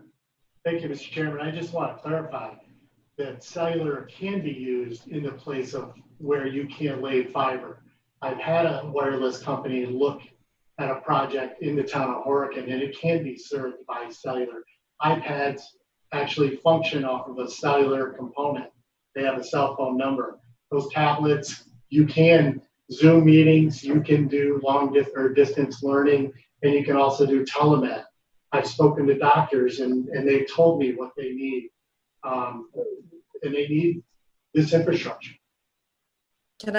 Mike, can I? Supervisor Hogan, yes. Thank you. I hear you, Matt, and I know that. My husband does telemed from our house right here. I'm well aware of all the complexities of that. But for the people in the town of Johnsburg that I represent, there are very few that are going to use cellular for distance learning. They just can't afford those kinds of plans. So I would like to see us focusing on broadband and advocacy to improve that, because if for some reason we have to shut down again, that's what we're going to need here. Really, truly, we need better broadband. We should be pushing for these companies to finish this build out. That's where our energy should be going right now. Supervisor Leggett. Thanks, Chairman Wild. Yesterday, I sent you agency policy number 4 regarding telecommunications. Probably should have telecommunications towers in the Adirondack Park. Perhaps that should have been sent out to the whole committee as well, so that we know what we are looking to amend here. I also have before us here agency number 1, the policy and guidance system on how the APA board is able to adopt their policies on things. I got these from talking with a former chairman of the APA board, Ross Whaley, who I serve with on the Common Ground Alliance with Matt Simpson and Willie Janeway as well. And asked him if his experience as chairman of the board there and on cell towers. And he described a situation where you do have some flexibility, and because these are policies, these are guidelines adopted by the board. They're not necessarily rules and regulations. I also spoke with Rob Lohr, Deputy Director of, regulation, yesterday to see what stands in the way of cell companies to, as they are applying, and what are some of the things that they have to go through. I also put a request out to a woman that works for a company that does have a cell phone application up in Essex County in Lewis for an 85-foot tower that's open for public comment right now at the APA. And at last week's Adirondack Action broadband call with Dave Wolf, I asked him what the relationship between cell phones and broadband is. So if I can just take another minute here, Chairman, just to pull all these items together. Please do. Yes, thank you. Dave Wolf said that better cell phone coverage in the Adirondacks would certainly help broadband, as people could use their smartphones to access internet via cell signal. If they didn't have a broadband connection but did have adequate cell signal. However, it's not ideal, as the cell phone data plans can get expensive with intense online activity. And that's what Andrea had pointed out. Most of our constituents may not have that economic bandwidth, so to speak. New cell towers might offer the chance to also use the tower for a fixed wireless antenna to bring broadband into the surrounding area. And the feasibility of using the tower would depend on the height of the tower versus the surrounding topography, et cetera, and the number of potential subscribers in the area. So to put this discussion into context, we deal with a sparse population. So is it economically feasible for more cell phone coverage? If we open the way, will it get built out? And as we all suffer here after 3 phases of New York State broadband program, and we do not have broadband brought into our communities, and billions of dollars have been spent on trying to get this state covered 100%. And these private companies have had public assistance on doing this. They still have not yet delivered. So I'm skeptical of the reasoning for loosening this, that all of a sudden we will have better cell phone coverage. More advocacy has to happen with the providers to get out there and actually do something, actually provide these towers with this service to our constituents. The APA board, I guess if we look at again, this resolution coming before us will then be adopted or picked up by other counties as well, advocating for these changes to policy that the APA board can adopt by themselves. They do not need any other legislation, any other guidance by the executive branch, etc. If I read that right, and correct me if I'm wrong. So we'll start here with Warren County adopting this. then it will go through, Intercounty is going to pick up on it as well. And I imagine it'll be sent out to other county boards to also adopt in this fashion or similar to it, and then send it on. So that's why I take it it's before us at this point in time, and not some other county. With the agency's policies and guidance, they do go through a lot of review, and they are bound to stick with a lot that is in the state land master plan and the what's the land use plans for park wide. So some of it is going to have to trust the APA board members to, as they get this request, to update their policy.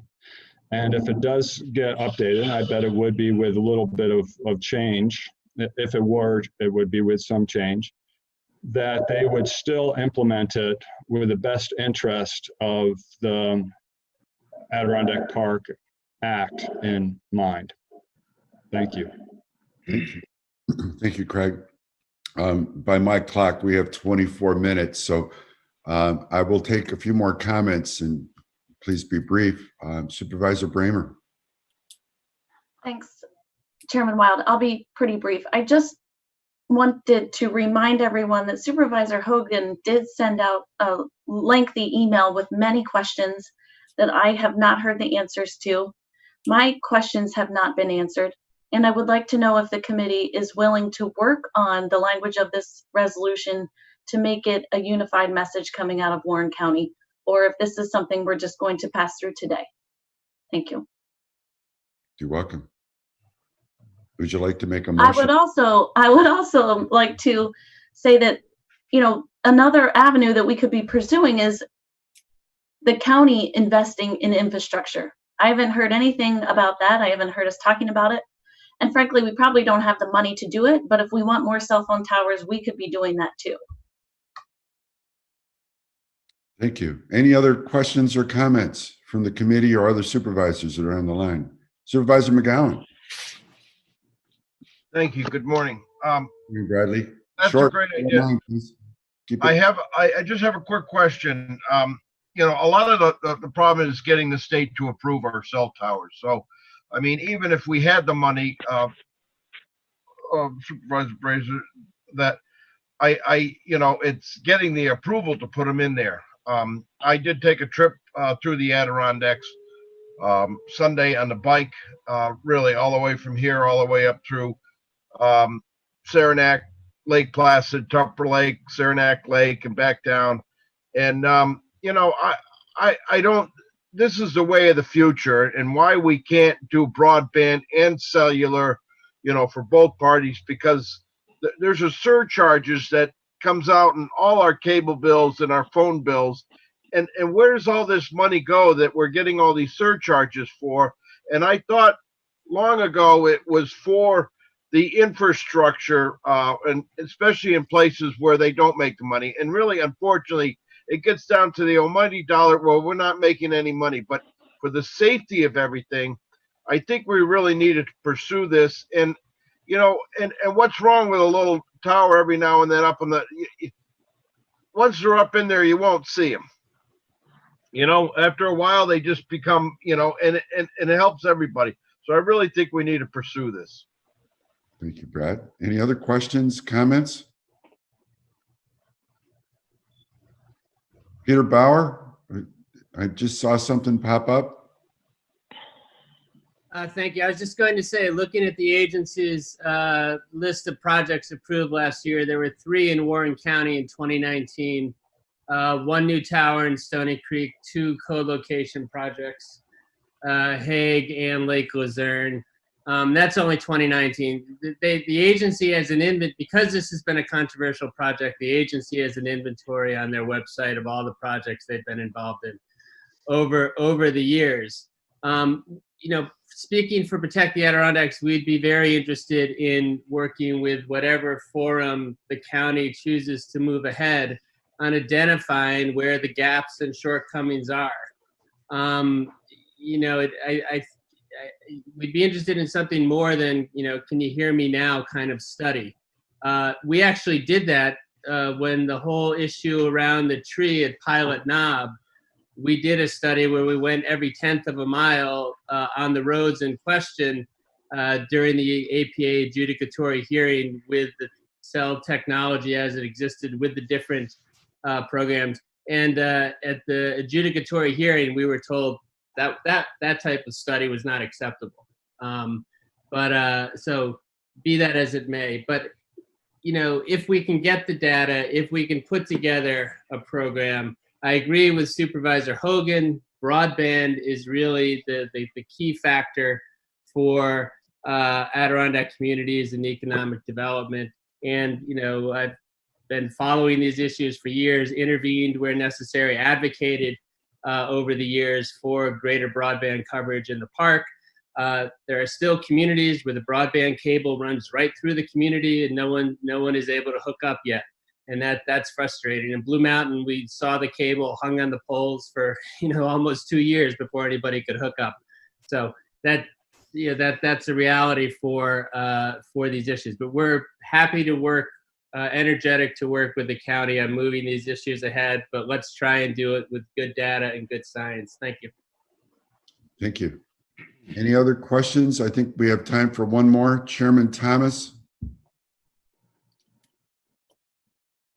Good morning, everyone. Since Stony Creek was mentioned, I'll just clear the air on that tower. That's a public safety tower. That's so our sheriff's department and our fire department can actually receive communications. It's 60 feet tall. It's got nothing to do with cell phones. It's not stable enough to carry cell phone tower antennas. And if the county would like to fund that, that's what we're waiting for. So, you know, get right on it. I guess my only comment on the whole discussion is I don't understand the fear of asking the APA to adjust its policies. It seems like there's an awful lot of fear here about discussion, and I guess I don't understand that. Thank you, Chairman Thomas. Supervisor Hogan, 60 seconds. I need to move on. I have no fear of discussion. I would just like to do it at a time when I don't have the world blowing up around me. That's all. Thank you. Fred Monroe, 60 seconds at most. Fred, you're on mute. Sorry. Okay, sorry about that. In my experience, the APA does not necessarily always do what local government asks. So, I mean, you could just ask in a general sense, you know, please take a look at that policy. Here's a few suggestions. And I think that's what really the resolution is. It doesn't bind them to anything in particular, but it asks them to take a close look at it and consider modifying the policy. There's probably many other good ideas out there on how to do it. Thank you. I just had one question for the committee. Craig, give me just a moment.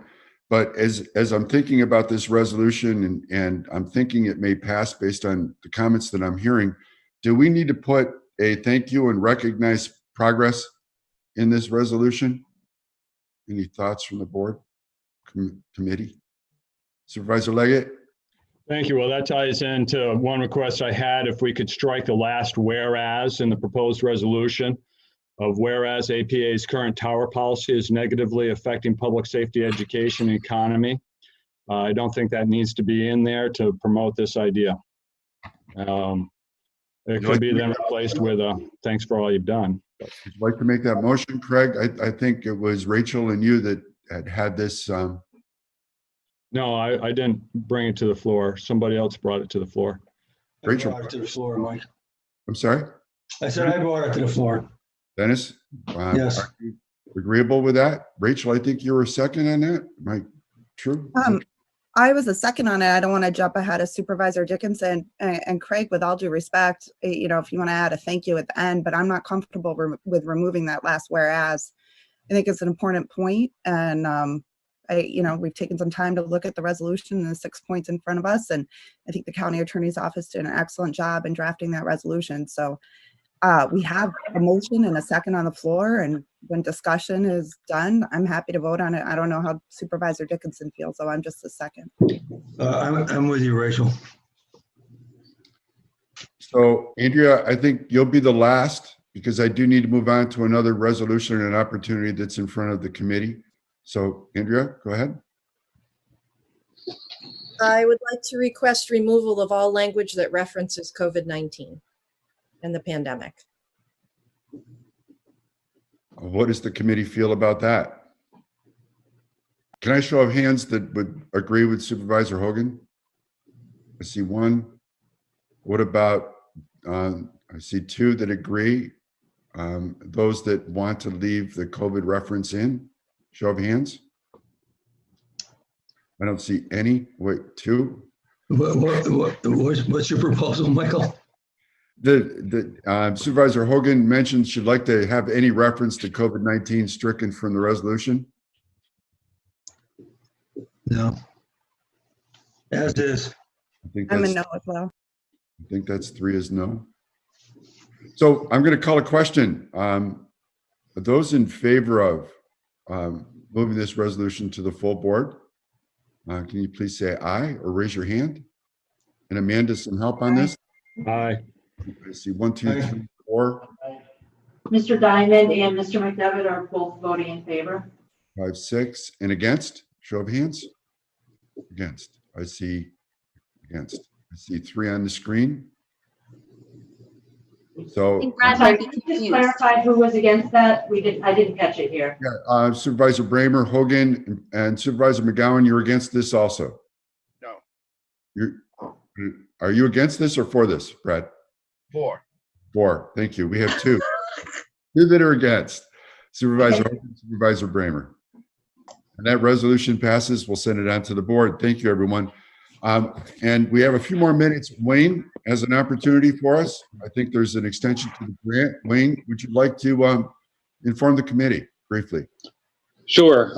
Sorry about the last minute on this, but we had approval from the state on Friday to modify a work program. Currently, Sarah has been working with Advocate and Creative Sidekick on promotional campaigns for the county relative to the First Wilderness. And, you know, you see the poster behind Craig and some of the others, and those are the products along with social media. So the contract with Advocate expires the end of June. As I said, we received authorization on Friday from the state to continue that. We'll use $10,000 of grant funds, no cost to the county. We'd like to extend that contract for a year for the $10,000. There's a proposal that talks about the deliverables. Sarah will work with Advocate on that to, you know, make the most opportune times and products. I kind of ran it through committee today, asked for the consideration because if we waited to the next committee meeting, their contract would have lapsed the end of June, and you know it might have created some issues, and we'd just like continuity of service. So I believe Amanda sent out the information, the resolution request form, the proposal, and then some metrics from Advocate as to you know followers and likes. One of the things the metrics don't talk about, and I think needs to bear out, is the number of shares that our posts get, especially from other organizations. So it goes onto their page, and then we lose track of it from there. So you know, I think the social media campaign has been cost effective, and I'd ask the committee's consideration to continue it for another year based on no cost to the county. Thank you, Wayne. We have a first and a second to bring it to the floor. Dennis, first. So there's no match on that, Wayne? The match has already been provided. Okay. So we have a second. I'll move that. Floor. Thank you, Dennis. I'll move it. Second, Supervisor Leggett, any questions, comments from the committee? Any questions, comments from other supervisors of the public? I will call a vote. I'm sorry? Supervisor White, we do have public comments. I'm Don, I'm sorry. Go ahead. We do have some public comments when we get to that portion. Are you ready for that? let's, do you suggest we do it before we vote? Oh, you asked for public comments. I don't know if that's what you're ready for. Is it public comments related to the grant, the last resolution? No, the last issue, the cell phone issue. All right, sorry, I'm going to push that off then. So I'm going to call this to a vote. All in favor of this resolution to renew the contract for the First Wilderness? All in favor, say aye. Aye. Aye. Any opposed? The resolution passed. So I will open it up to the floor. Any other comments? Don, it's all yours. Gina Mitzer from Lake George Chamber asked, relative to the cell phone issue, is there anything in particular the business community can do with regard to advocacy efforts? That's a good question. Maybe we can take that up with the task force. Don, any other comments? Yes, there was one through Facebook. I'm trying to find it right now. Chairman, I have a question then before we adjourn, please. Absolutely. Thank you. The comment via Facebook was Verizon does not work well in North Creek and AT&T works better. Thank you, Don. Any other comments? No, Supervisor Bramer, I think we're right on schedule here to finish before the 10 o'clock meeting. So go ahead. Thanks so much. Yes, I saw that Ryan sent out an email, our county administrator sent out an email saying we were 7 for 7 the last few days. Just want to see if we and businesses should be planning for starting phase 2 next Wednesday. Is that right? Correct. That's correct. Okay. Great. Thank you. I think it's never too early to start thinking about it and to start advocating for pieces that you think might go wrong. It's a lot of give and take between the state and the localities. And I think it's probably fair to say June 3rd or June 4th without knowing for sure. Okay. What day of the week? Sorry. Do you know off the top of your head what the businesses are? I know it's, I know one is professional services. They were in the email last night. Let me look. Yeah, I'll look. Okay. But No, people can, I'm on my computer right now. if everything goes as planned, you're thinking June 4th is the day. June 3rd or June 4th. The 14 days officially, I believe, is June 2nd. That's up on the dashboard. So yeah, I would say probably June 3rd, June 4th. And the clusters are administrative services, expanded retail, professional services, and real estate, which means essentially showings. People can do showings again. Okay, great. Thank you. I'll take a closer look at that. Thanks. And the showings are actually a big deal because you've had people buy houses that haven't sold their houses yet. Supervisor Hogan. And they're buying them sight unseen. Sorry. Thank you. Do we have any clarity on what falls under professional services? And do we have any idea when all that flood of guidance is going to come out for all this next phase? I wish it came out yesterday. We're pushing for it to come out ASAP. Phase 1 came out, if memory serves, phase 1 got out on Wednesday before Friday. When it was allowed for some, so I'm hoping that comes out today, tomorrow, because you're going to have some localities qualify for phase 1 on Friday or Saturday. I guess that's the advantage of being a couple of days behind them. I don't know yet what the specific breakouts are going to be under those categories, but you know, let's just try to anticipate it, I guess. Thank you. Thank you. Supervisor Sieber. Thank you, Mr. Chairman. Perhaps this is more of an issue for Amanda or a question for Amanda at the direction of the chairman of the board, Frank, but my question becomes, with this resolution passing committee, I understand it still needs to pass the full board, but you know, I'm looking at the comment from the head of the Lake George Chamber and asking about what can the business community do to continue to advocate on these efforts. I know, Mike, you mentioned it going to your task force, but again, our committee structure is here at the county for economic development and higher education, and that's the committee that this is passed through.